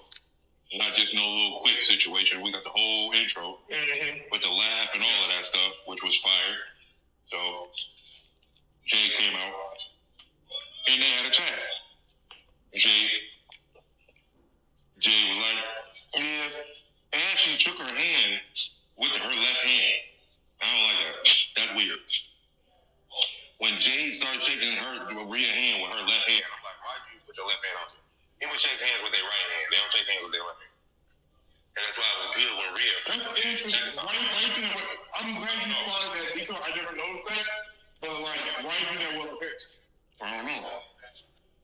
I don't have a reason. I don't even know. That was just weird. Like, nobody shakes their hand with their left hand. Yeah, that's interesting. Nobody shakes their hand with their left hand. Unless the idea is she doesn't firmly respect Rhea. Yeah, you can look at it that way. Because they were talking about respecting each other. Because the whole central theme of the promo as well, too, was about them talking about their respect for one another. Yeah, but Rhea said that there's some things that won't even make me think about what you were saying about Rhea. You said what? Jay low-key had me thinking about some things you were saying about Rhea. Now I was like, yo, you said it about Rhea too. What? Like you said that she was unimpressed with her.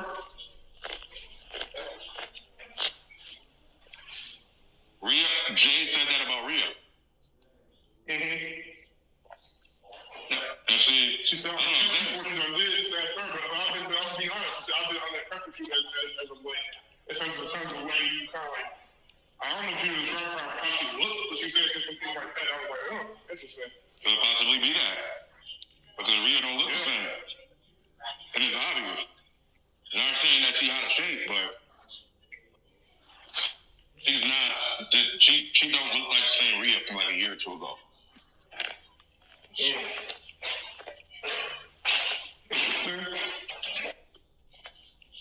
But nonetheless, and she just, I don't know, because Rhea,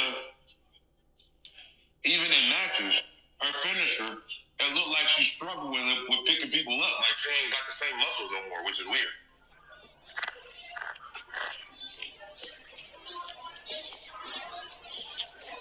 Especially for a woman who likes to be in the gym a lot, like Rhea does. And that's what I'm saying, because think about when Rhea had the short hair. She was bombing on that. The size, all of that. She was bombing on everybody. There wasn't no struggle of picking nobody up. There wasn't none of that. When she had the short hair, she was strong as heck. She not the long hair. She's still strong. But you can tell when she's just picking up random people. The muscles don't seem like the same power as it was before. I think it has something to do with her injury. I think so the injury of what happened to her. Besides the injury, I think we'll also a kind of change for Rhea just a little bit easy. If I'm being honest, I think about some more. I think the WWE not putting her in at the top position for months. I mean, I'm talking about the whole 2025 as a year, for real. Like, yes, they had her in matches with Io, which were great. Don't get it twisted. But, like, I think when she's not being put at the top spot and you put her in a tag team situation or her wrestling in the mid card, I think what ended up happening was the WWE kind of like not force her into complacency, but she just got comfortable, like just being chill, and they chilled her out throughout 2025 for the most part. Right. Because she got chilled after 2025. How do you maintain being in such great in-ring shape, knowing you're at the top? You know what I'm saying? Because when she was in great ring, and especially say she's like in great in-ring shape, but her body looking like in-ring shape, I think that took a toll on her just not being at the top. I could be wrong, but I think that's what happened. No, I agree with that. I agree with it because it's the same thing with Jey Uso. Jey Uso said the same thing when he's tagging with his brother. He don't got to do much because he know when he gets tired, he can tag somebody else in. So I ain't got to put that much work in. But when they put the rocket on your back, your brother's not there. And you can tell that you're being winded because you're doing so much. It should have been different because Rhea was not really a partner. I mean, she was a part of the Judgment Day, but she did a lot of stuff on her own. So when she got to the tag team, it was supposed to free her up for all the work that she's already put in. But now, maybe she might start building the muscle back and start doing like a lot more now that she knows that Io isn't right there in her corner. Maybe that might put her back in position. Yeah, I think what the WWE ended up doing was they didn't help to maintain her spot. Right. They gave her a long time run. Cool. Yep. Then she ends up getting injured. They had to go ahead and put her in Liv Morgan feud, which was, don't get me wrong, all that's dope. But then you get to 2025, she wins the women's title from Liv Morgan. She drops it to Io. And you know how I felt about that at first, right? But prior to all that happening, or matter of fact, after all that had happened, it was like, okay, now we got Rhea on the chase. And Rhea is still on that chase. And because she got to that chase, and then they went ahead and pivoted and said, no, we're going to maintain Naomi being at the top. Or this person going to be at the top. You and Charlotte Flair are going to be kind of like being put to the sidelines just a little bit, but y'all still got enough fan base where people love you guys, which is true. There's no debating that. But because all that came into a factor, you didn't make Rhea the focal point. Thus, Rhea doesn't necessarily have to maintain going to the top spot. And she's not maintaining being at the top spot, and she's not in the shape that she's supposed to be in. By the way, we're not trying to body shame her whatsoever. You guys, we love Rhea Ripley. we're just saying the weight loss may have been contributed based on the WWE not putting her in the correct spot. Mm-hmm. And because of that, that's why when you see Rhea versus Jay Cargill looks just a little better physically than her right about that. Right. Don't get it twisted. Rhea's in great shape. Love Rhea. I love the way she looks. You know what I'm saying? Regardless. But what I'm saying is, BZ saying like she, we don't keep it real. Her butt has kind of shrunk a little bit. You know what I'm saying? Like, I'm not trying to be disrespectful or anything else like that. Like, I think that came with WWE going, we don't want to put you in the top spot. We're trying to make sure we give our wrestlers opportunities. Which, by the way, shout out to her for doing that. But now that kind of like makes me and you, BZ, when I think about it some more, I can't help but think about when Larry was talking about Io Sky needs to stop being what she is. And I get that. But kind of going back to that point just a little bit, even if you tell her to stop being that, then you risk, hurting Io and her and the interest of fans being into her. Mm-hmm. Or whatever. But I don't know.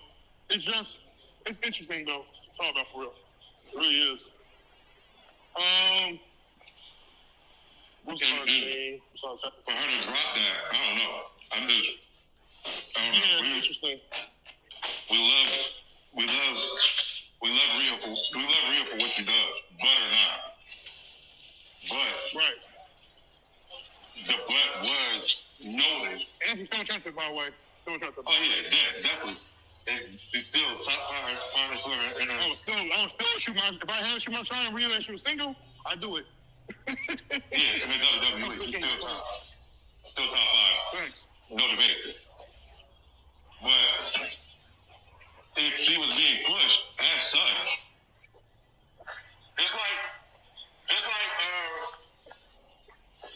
when Charlotte ended up having her surgery, everybody at first wasn't rocking with Charlotte because she got that surgery done. I don't know if it was with her chest or whatever. Because when she left and came back, she was skinnier, but her body was more firm fitting than what it was at first. Because at first, I was just like, man, Charlotte Flair is cold. But then she lost some weight, and then she had surgery. I don't know if it was in her face, but she ended up having to get it done like twice, right? The first time it was messed up, and then she do it again. So. And she did it. Did you say she used like Botox or something like that? Mm-hmm. Yeah. So at the end of the day, what people have to come to realize is the WWE at the end of the day is about wrestling, but it's also about your image as well. Mm-hmm. That's why you don't see nobody on the WWE ugly. Yeah. Nobody. And that's not even being what they would call gay or man, whatever. There's no non-handsome men in the WWE. And there's no non-beautiful women in the WWE. Everybody's in shape. Everybody's muscular. Everybody has a specific look. And everybody is in tune with. From Io Sky. There's a reason you go to one of these shows and you be like, bro, I low-key want to shoot my shot at Rhea, or I want to go to this person, and I'm not trying to be weird when I say this, but like, I wouldn't trust if a woman said, I want to give her Rusev, because Rusev is in great shape. Because he's in great shape. Because he's in great shape. You know what I'm saying? Like, all of them is in great shape. Everybody is in great shape. I was going to say Io, too. Yeah. Io is like, she's and you got Io, you got Asuka, you got all these different people that you will look at like, oh man, they're not even attractive. But in all actuality, they are bad, though. They're not attractive to who? They're not attractive to who? Like, what are you talking about? We got people from all over the country, and they all are in great shape. And they're all attractive. So, when we talk about things like Rhea and stuff like that, people have to realize and understand that just because they're good at wrestling, they got to be dope outside the ring as well as far as looking. Because all that sells. All of it sells. You know what I'm saying? Tiffany Trenton she a bodybuilder. She already did it. She about to do it again. But she always could be but she could already be a swimsuit model right now. Money maker. It's your face is your money maker, bro. Exactly. Jay Carhill can be in the money maker right now.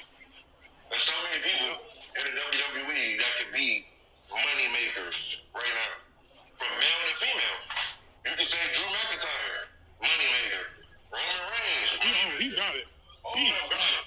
I ain't even trying to be rude, but Drew got it, bro. Drew got it, bro. I'm not even trying to be weird. I swear, I'm on that type of time.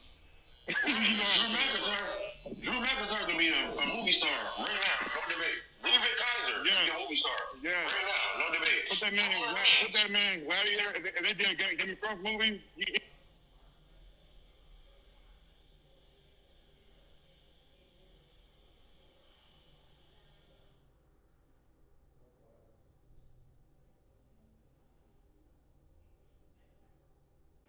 But yeah, Roman Reigns will be a movie star right now.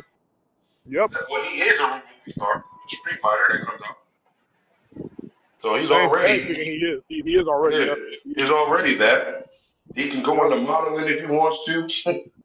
Seth Rollins the same way. Drew McIntyre the same way. All these people can be that. So it ain't just about being WWE wrestlers when it comes to that. There's more to it than that. It really is. There's more to it than that. Yep. You know what I'm saying? Like, that's why people are, even though it's not happening, or we don't think, people are vouching for Jay Carhill to be Storm in the next X-Men movie. Why? Because it makes sense. And she looks like it too. Yeah, it makes total sense. Yup. It's almost like the WWE is shopping her to be that with the music and all of that stuff. Yes, like, bro, they are. You can't put nobody else in that position. It's gotta be Jay. That's why people be like, so, well, how can she be getting opportunities? Her wrestling isn't up to par.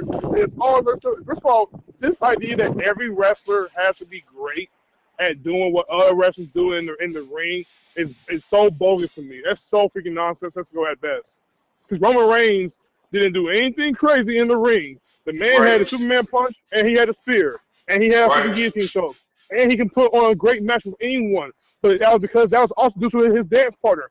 Besides that, what else did Roman have in his arsenal that made him great? But when Roman Reigns comes back in like 4 months, we freaking love Roman. We're gonna chant Roman Reigns, so it's Roman Reigns. The man didn't even do he didn't even do 20 different freaking maneuvers for you to love him. At all. But Jay Cargill, we gotta give Jay Cargill a lot of credit. Now, yes, can she improve a little bit better in the ring at times? Yes, but I think she's improved. I think she has improved. I think she hasn't necessarily done great all the time. No, but stop expecting for everybody to do great. I get it to a degree, but we gotta be honest. That everything John Cena always did was great. I'm gonna be honest with you. I'm not saying John Cena didn't put on great matches, but if we're being honest, that first half of Cena when he was doing the whole retirement tour, ooh. Yeah. It was a little rocky. I'm gonna be honest, it was a little rocky. I think it was purposeful though. It was. It was. Right, and he wasn't trying to give nobody no great, fantastic, entertaining match. Yeah. He wasn't trying to do that. He's like, I'm trying to kill. Yes. I'm trying to kill the WWE. I'm trying to kill wrestling. Exactly. No, he ain't trying to put on that. Exactly. You know what I'm saying? You hated Brock Lesnar, but then you started loving Suplex City. Shut up. Like, you wrestlers are so fickle, bro. Shut up. Like, everybody who want to come around and be like, Jay Cargill, why are they even pushing her to the top? And she's not all that great in the ring, and boom, boom, boom, boom. Like, she doesn't have to be all that great in the ring to go right here and get those opportunities. Nope. She don't. She got the look. It takes star power. It takes a look. Hell, sometimes it takes promos. You know, sometimes your promos can be way better in the ring than it is the performances. Yeah, but no one wants to talk about that, though. And I think the WWE took it further than that. I think the WWE is also looking at interaction on social media. Yeah. If your Instagram is going crazy and if your fans is going crazy, and the world loves you, we got to put you to the top because the world loves you. And on top of that, shout out to Jay Cargill, shout out to Rhea Ripley, and shout out to everybody in company because people are believing this idea that Jay and Rhea Loki have real life heat. And I'm like, how? Right. How are they mad at each other? Oh, she says something about creative and Jay not doing her thing. Okay, cool. They may have had some exchanges on social media. But how do you know that they're not working the heck out of you, and we're the ones that are like, bro, we believe this so much. Right. Stop it. They don't. I don't think they're best friends, but I don't think they really hate each other, bro. Come on, man. Come on. Yeah, I don't think People, anybody in the WWE is best I friends except for saw Ludwig Kaiser and literally, Luther. I saw people. Just Alex put out a post talking about some. So do you people buy in that Jay Cargill and Rhea Ripley actually hate each other, or do you not believe that that they're actually cool? Bro, the majority of everybody said that they hate each other for real, that they really got problems with one another. I'm And like, that's because I I said, think okay, that's what everybody all right. wants. And that's just dumb to me because I'm like, y'all just want It is everybody to dumb, have heat. Y'all want everybody to have heat because y'all want wrestling to be real. But y'all don't want so to do bad, anything about it so being freaking fake. bad. But y'all want it to be real so bad. Like any story that they create, y'all just want it to be real. Oh no, it's real. She really don't like her for real. She really don't. I'm like, bro, like I said, even with the CM Punk and the Seth Rollins, all of that stuff. If you Yep, really, really, really don't like somebody, you're not working with them at all. at all. I'm not Hell, choosing to make no money Seth, with you Seth got whatsoever. I'm Seth not been there making. longer than Punk has because Punk ended up departing WWE. If he didn't want to work with CM Punk, he could have easily been like, Hunter, I don't want to work with him. And guess what? It would make him unprofessional in hindsight, but guess what? That was his choice. He don't want to deal with him. He didn't want to talk to him. And he don't want to be nowhere seen next to him. And guess who did Yep. that with CM? Guess who did the same thing with CM Punk? CM Punk did with his former best friend, Coco Cabana. He said, I don't want to talk to you unless a lawyer is involved. Why? Because we're not cool like that. And he can do that. Seth Rollins didn't do that. Seth Rollins like, no, I want to work with you. I'll be professional enough.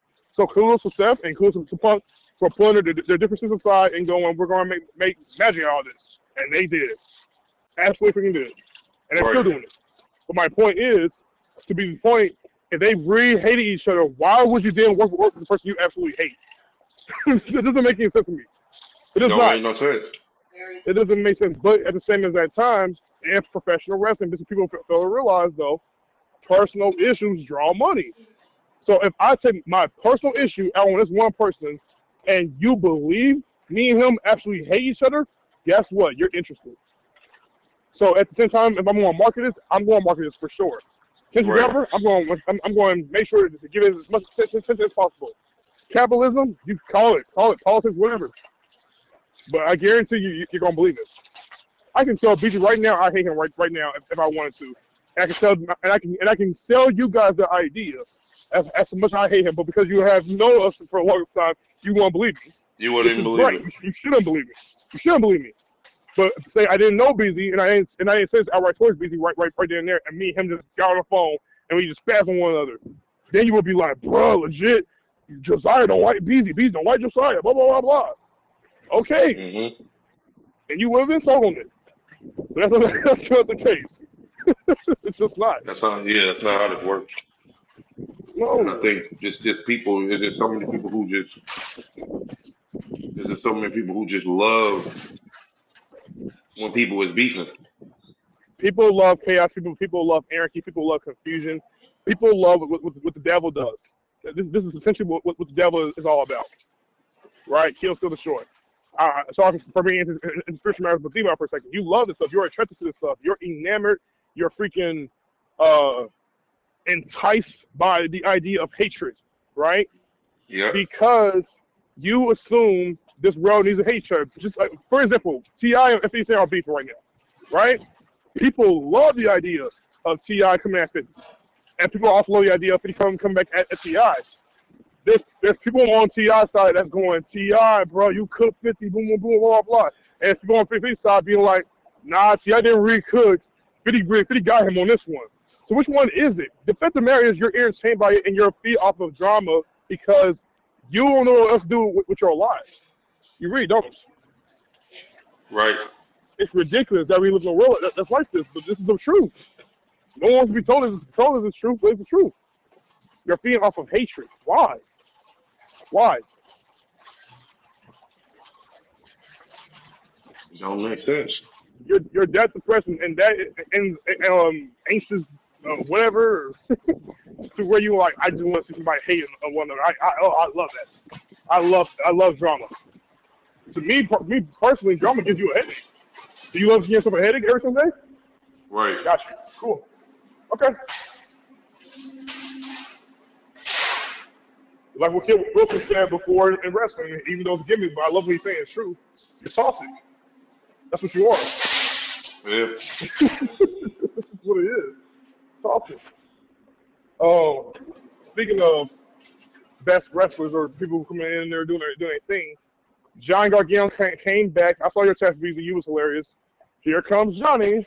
Uh, And there goes Johnny Johnny Gargano from where, came back. because I guess Yep. the rumors is he about to get cut from the WWE, and Uh, they let Obafemi be the one his last match, because I guess the rumors the past 2 months is he's supposed to be out. Whoa, what a sad way to go out, though. It is a Yeah, very sad way to go out. For a it guy is. who was known as the leading guys, the heart and soul of NXT, now you being kicked out and being squashed to look like somebody who's a nobody for real. That's just that hurts. That hurts. But if he doesn't go over to AEW, he will be essentially in better hands. I have to admit that. I think he Mm-hmm. will be. I think he's gonna kill in AEW. Yep. But if we'll see, But I don't like that. I really don't like that. Johnny Gargano is so valuable, bro. You can put He him in some is. spots, man. He really is, bro. But what can you do? But shout out to Obafemi though. Obafemi's still a little fire. I'm not gonna lie. Man, he is like a Yep. complete beast out there. It was dope. Yep. Obafemi, man, he's just. Shout out to Obafemi, and also I called him earlier, but he didn't get a chance to call your boy back. He'll get a chance around to it eventually. I don't mean put his business out there, but happy birthday, Terrell. Happy birthday to Terrell. You know what I'm saying? That's our homeboy. We love him. Yeah, for You know sure. what I'm saying? God let him see another year. You know what I'm saying? So it's a blessing to see Rail going through a birthday.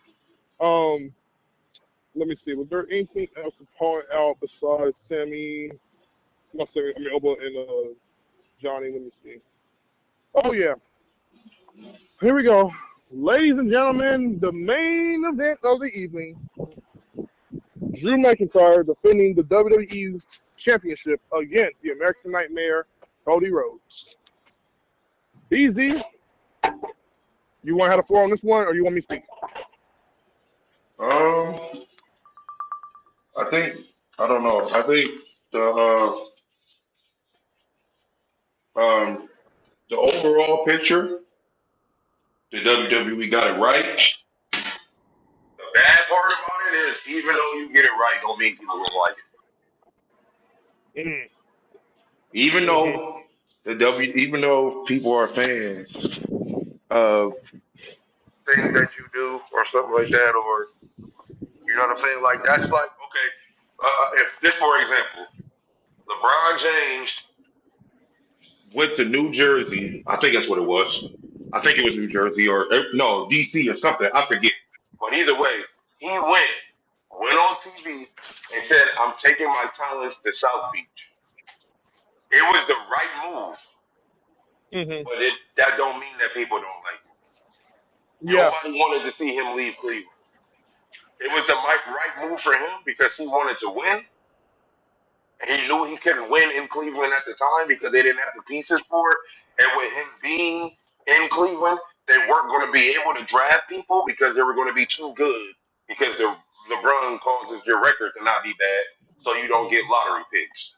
So BZ, he had before to you leave. continue, I don't mean to cut you off, BZ. I kid you not, just now, some hours ago, I was watching a video talking about the Cody situation, and somebody compared Cody to LeBron, and when LeBron went to the finals of the NBA for I think it was 2018. You remember that? Yep. Yep. Yeah, but go ahead. I'm listening. Go ahead, BZ. I just want to But throw that in yeah, there. that's what I'm saying. Like, it's a lot of things that you'll do in life that people don't want to happen. Or if it, Mm-hmm. if that's the right move. Same thing, like for example, it's a lot of people that like love Rail or something like that, right? And he's in Right. Texas and they love him. He got his barber shop and all of that stuff. But his family needed him and he moved to Akron. That was the Yeah. right move, but that don't mean that the people that he was cutting hair is happy and excited about him doing it. Because Right. now their barber is gone. Now their person that keeps them fresh all the time because Brown had a 24-hour barbershop, he's no longer there. So with him not there, Mm-hmm. regardless if you don't like it, it don't mean it won't happen. Yep. So what I'm saying with Cody Rhodes winning against Drew McIntyre, the WWE made the right move because there's no huge story with Drew McIntyre and Randy Orton like it is with the No. legacy in Cody Rhodes and Randy Orton. That's a Right. huge story. It's Yep. possibly bigger than the story is possibly bigger than Roman and CM Punk. When you really look at the story as a whole, VZ. that story is VZ. better. In agreement. Yeah, Agreement. that story is way better when you look at it as a whole. Now, if the WWE gonna Agreement. draw it up like they should for it to work like that, I don't know. They better, for mania purposes, they better pull up the legacy. They better talk about all of that. And they got 4 weeks to do it. No, 6 weeks. They got 6 weeks to do it. So they have 6 promo opportunities to make this situation happen. It's definitely worth it. But what I'm saying is, everybody, Larry put the post he put the post in the group chat. He called my phone last night. I said, yo, I'm really not a fan of this. He's like, bro, we sick of Cody, and this, whatever, whatever. And it ain't even about the fact that Cody Rhodes won another championship. It's just for Cody Rhodes to still be talked about. But just like Josiah said at the beginning, it's just funny how everybody be upset. But at the same time, Cody Rhodes is still around, and y'all don't like him, but yet y'all boo him. Y'all say y'all want him to fight at Mania, but then y'all get mad that he's at Mania, but they don't like the opponent he's going against. Y'all just pick stories on Cody Rhodes. So at the end of the day, when it comes to Cody Rhodes, and not even Cody Rhodes, when it comes to the WWE, I hate to say it, but if you want to feel that WWE WrestleMania card, you had to do this. Yeah. You had And to to be you the had to point, find a way to get Jacob. and here's the irony: you were vouching for Kurt Russell to have his moment at WrestleMania 40 2 years ago, and now 2 years later, he gets the opportunity to face Randy Orton at the win the world title And you and upset defends the about it. world title, and you're upset about that. You give him the dislikes, you give him thousands of something dislikes on YouTube, but like 2 years ago, you gave him thousands of dislikes because he wasn't able to finish his dang on story. Yeah. Make it make sense. Make it make sense. Make it make sense. Like, You and the only reason, y'all don't like Drew, but y'all mad that he lost the belt. yeah, Make it make sense. yeah, and exactly. And then on top of that, it's like this. Shout out to I forget who was content creator I came across with when I was watching what he was saying before I even heard what you had to say or what Larry had to say, and I said to myself, this is exactly he said. Well, everything that he said is what I'm saying right now. It's like wrestling fans don't know what they want until it's been given to them. Right. You be And saying it you was claim you want what you want all the freaking time. Like pro wrestling fans are super weird. Y'all are very wishy washy. 1 minute it's like being able to say I like a toy, right? I want me a toy, but then I want me this brand new toy. And as soon as you get that brand new toy, but I can't stand the way this brand new toy looks, or this brand new toy is kind of like not the way I kind of like had envisioned for it to be once I got it. So right. what did you expect? Right. You don't know what you like? Like, just get over it at this point. Like, you got what you wanted. You've been begging for it. You got it. You know what I'm saying? And then all You of a got sudden, now, we don't want it. And I get it, because the general consensus, Drew got screwed. Drew got buried. They don't have faith in Drew. He's not their golden boy. Cody Rhodes is their golden boy. This and that, third, blah, blah, blah, blah. All this blase, blase, blase. And I'll be honest with you, you don't know behind the scenes, Drew McIntyre and Kurt Rhodes and Hunter are all celebrating because they did great business. But we don't know that. All we know is, the WWE hates Drew McIntyre and they love Cody Rhodes. Okay. Yep. Yep. Like Drew McIntyre wasn't involved in this. Now that goes back to a lot of people who didn't see the video with Kevin Owens when Kevin Owens was the one who told Cody Rhodes to put him through a ladder. But Yep. nobody, oh my God, why would y'all do that? Why would y'all do that? Why would y'all squash Kevin like that? I'm like, it was Kevin's idea to go through the ladder. Which is insane. It was Kevin's idea. The whole time. This is the same. This is the same thing that happened with y'all when Cody Rhodes finally finished the story. Y'all cheered Mm-hmm. for him Saturday night, and chanted Roman Reigns Monday night Yep. because y'all didn't understand what was about to be going. They changed. We 2 want weeks Roman later, after Trey Rose won the day on time, bro. We yeah, should be on that. 2 We should weeks be on later, that. we want Roman. Mm-hmm. Why? I thought y'all just got done saying y'all wanted Cody. So this is what I think. You want Cody to finish the story for y'all to shut up. After he finished the story, y'all like, I don't care what Cody does. Just give him the story, let him finish, or he can get out the way and we can talk about something else. Yep. But y'all don't understand when he finished the story, it's another story that starts. But instead, y'all just want to, okay, he finished the story. Now go ahead and retire. It don't work like that. No.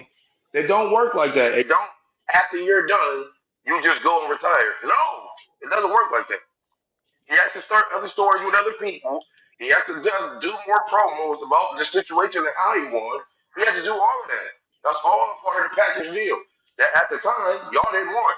But then when y'all got it, y'all was like, Yep. okay, I'm cool. I don't want this no more. We want Roman. I'm like the person that Yep. y'all was just saying y'all didn't want. Y'all just said that. Oh, we're trying to see Roman as champion. Oh, it's been 4 years. Oh, it's too long for Daniel Reigns. We want a new champion. We want a new champion. You got a You new get the new champion. champ. You get the new champ. Cody, I don't know if I really wanted Cody for real. Roman was Mm. cooler. I just want Roman Roman. was I cooler. didn't want Roman to be champion. I was tired of seeing Roman as champion. Oh my gosh. And he wasn't defending the belt as much too. On top of that, yeah, it's Right. crazy. So now Cody Rhodes gets the belt, and guess what? The title still isn't defended as much. So what are you upset about? You got what you wanted. Yeah. The WWE gave you exactly what you wanted, and you was upset about it. This is the bro. Same thing as it was an analogy somebody said that it hit home. I was like, man, Mm. God gives his people what they want. Yep. Why do you think Donald Trump is in office? Mm. Because Mm. everybody voted, and God was like, "That's what my people wanted. I just gave them what they wanted." Soon as he got in there, oh man, he got to get out of there. You should have never He's voted the for him in the worst first president place. ever. I hate him. I hate his guts. I hope he dies. I hope he gets assassinated. All kind of stuff. God pretty much gave y'all what y'all asked for. He let the people decide. And by the way, Freedom this is not me saying. This is not me saying I'm a Trump supporter. By the way, I'm not. This is not. We're not saying that. By freedom the way, of speech. we're not saying that. we're God not gave saying us all freedom of speech. that. Mm-hmm. Freedom to vote for whoever we want to vote for. Literally. Trump won because the people voted for him, not because they put him there. Oh well, he cheated. He this, and this. Bro, he won this mug by a landslide. Yep. At the end of the day, if black, you seen black people, oh, I'm voting for Trump.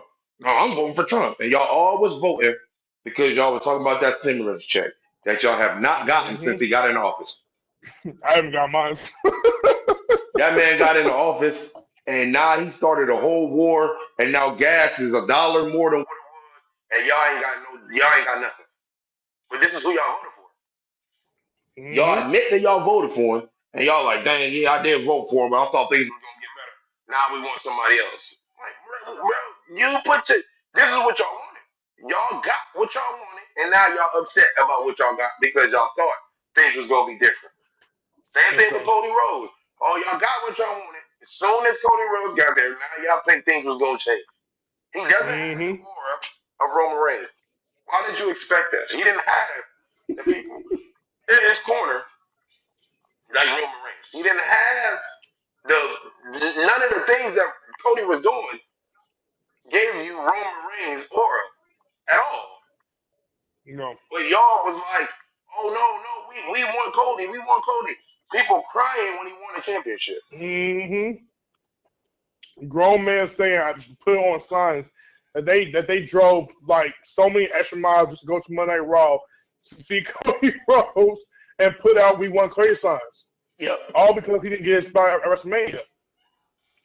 And then a week later, y'all won a champ. We went Roman. Like y'all were so. This is a. I have a story I'm putting together for a play, and it's based around this idea of hypocritical behavior. And can we all at times be a bit hypocritical in our own stuff and realize instances? Yes, we can. But pro wrestling fans got it to where it is weird as absolute freaking hell. Fans go on social media and be like, the WWE is burying LA Knight.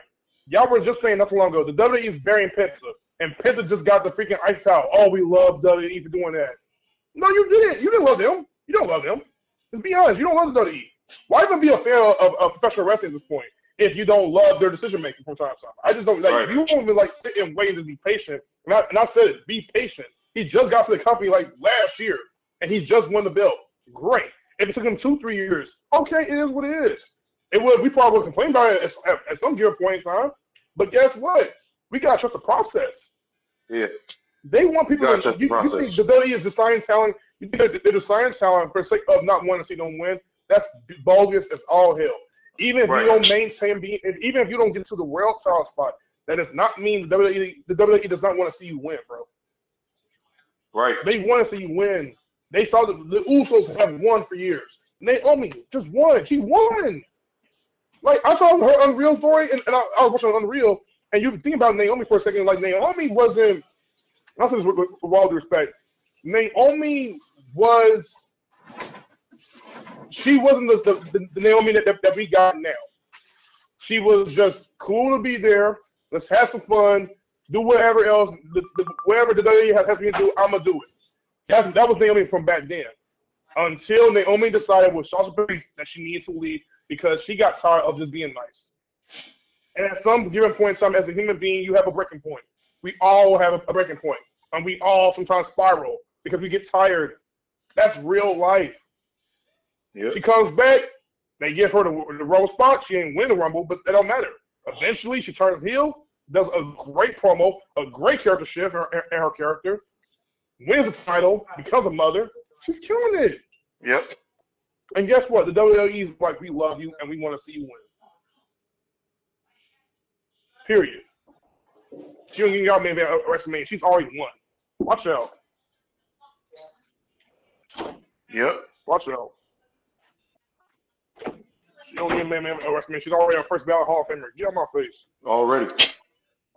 Like y'all just do too much. Y'all want them to do so much more, and it's just never enough for nobody. Never enough for nobody. Never.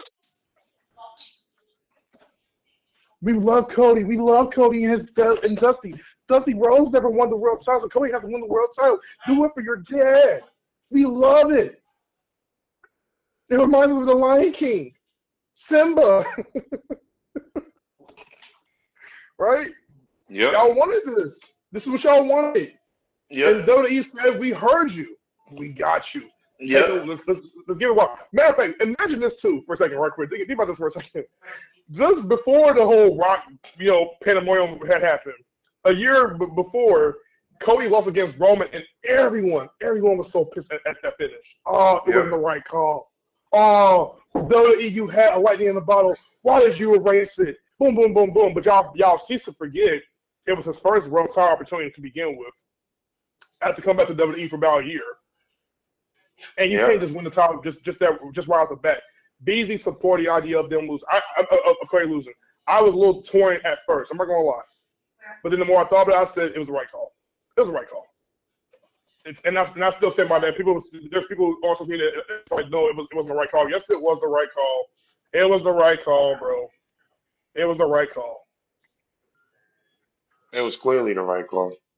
Because that's the reason why it made sense for Cody to beat Brock Lesnar as much as he did, to win the Royal Rumble as much as you don't get that actual story of making it from in a year from not winning to winning. The story made sense. Cody would have won the first time. You wouldn't have got the Brock Lesnar arm race. You wouldn't have got some of the other situations that happened that made Cody Rhodes who he was and made him ready to actually beat somebody like a Roman Reigns. Mm-hmm.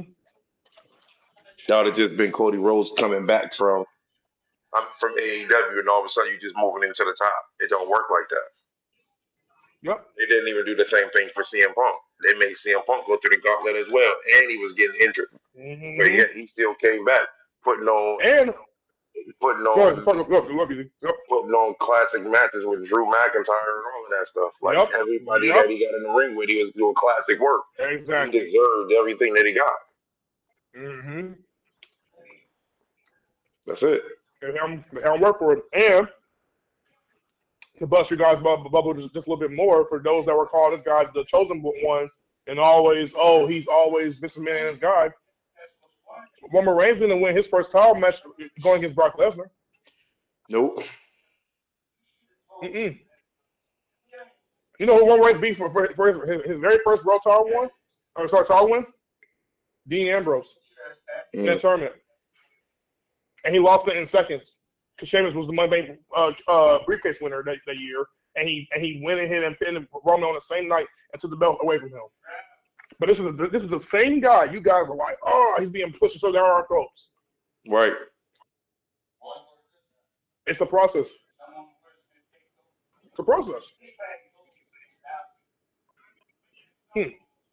Oh. Yeah. Mm-hmm. But you got any more thoughts about that, BZ? You just not. Nah. Yeah, man. I don't know what else to tell or say.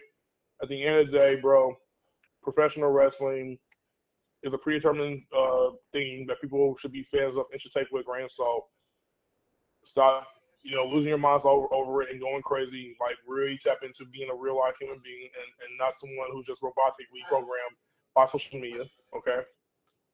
Because at the end of the day, real life matters. Being around your family matters way more than just going to a wrestling thing and putting on spandex to win a freaking title.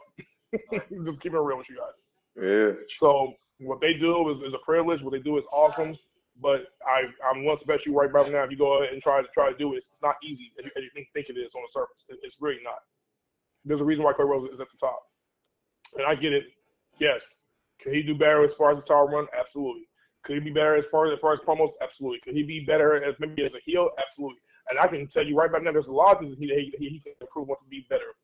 But the one thing that I think people sometimes tend to miss about Cody Rhodes, though, is when it comes to being at that spot and being at the top face, I wonder how much work is that man putting in to where the WWE is like, oh, yeah, he got it. Yeah. He followed the John Cena playbook. As you can hate all you want. We can all hate all we want. Oh, he's being top. He's being shut down our throats. He's being pushed to the forefront. But what is that man doing behind the scenes? Like, think about he was okay. I go as far as to say this. BZ, we just talked about him doing an interview with Gunther. It was a great interview. Yeah, great interview. Yeah, it was. But think about the amount of time you have to do a podcasting. Then having to go to all these different shows, Raw, SmackDown, whatever they're calling for you. Then having to do media outside WWE. Then doing this, then doing that. It has to be tiresome. But that's what it takes to be at the top. Yeah. You don't want to look at that, though. People don't want to look at the amount of work that has to be put into being at the top.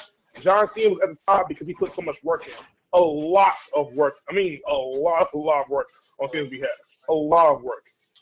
But that's because he was willing to say, yes, I'll do whatever you need me to do in order for me to maintain my spot. Call it selfish, call it arrogant, call it ego, whatever. That's the reason why John Cena remained at the top for so many years. Yeah. But as a fan, we can still feel our ways about Cody Rhodes and say our piece. But I'm just saying, at the end of the day, if we don't really look at that aspect of everything, we sometimes miss it, Right, exactly. But other than that, bro, BD, thank you for having me on this platform. Appreciate it, bro. And I will definitely tap in with you a little bit later, man. My dog. Say, All bro. right. Yep, peace. All right, man. Yep.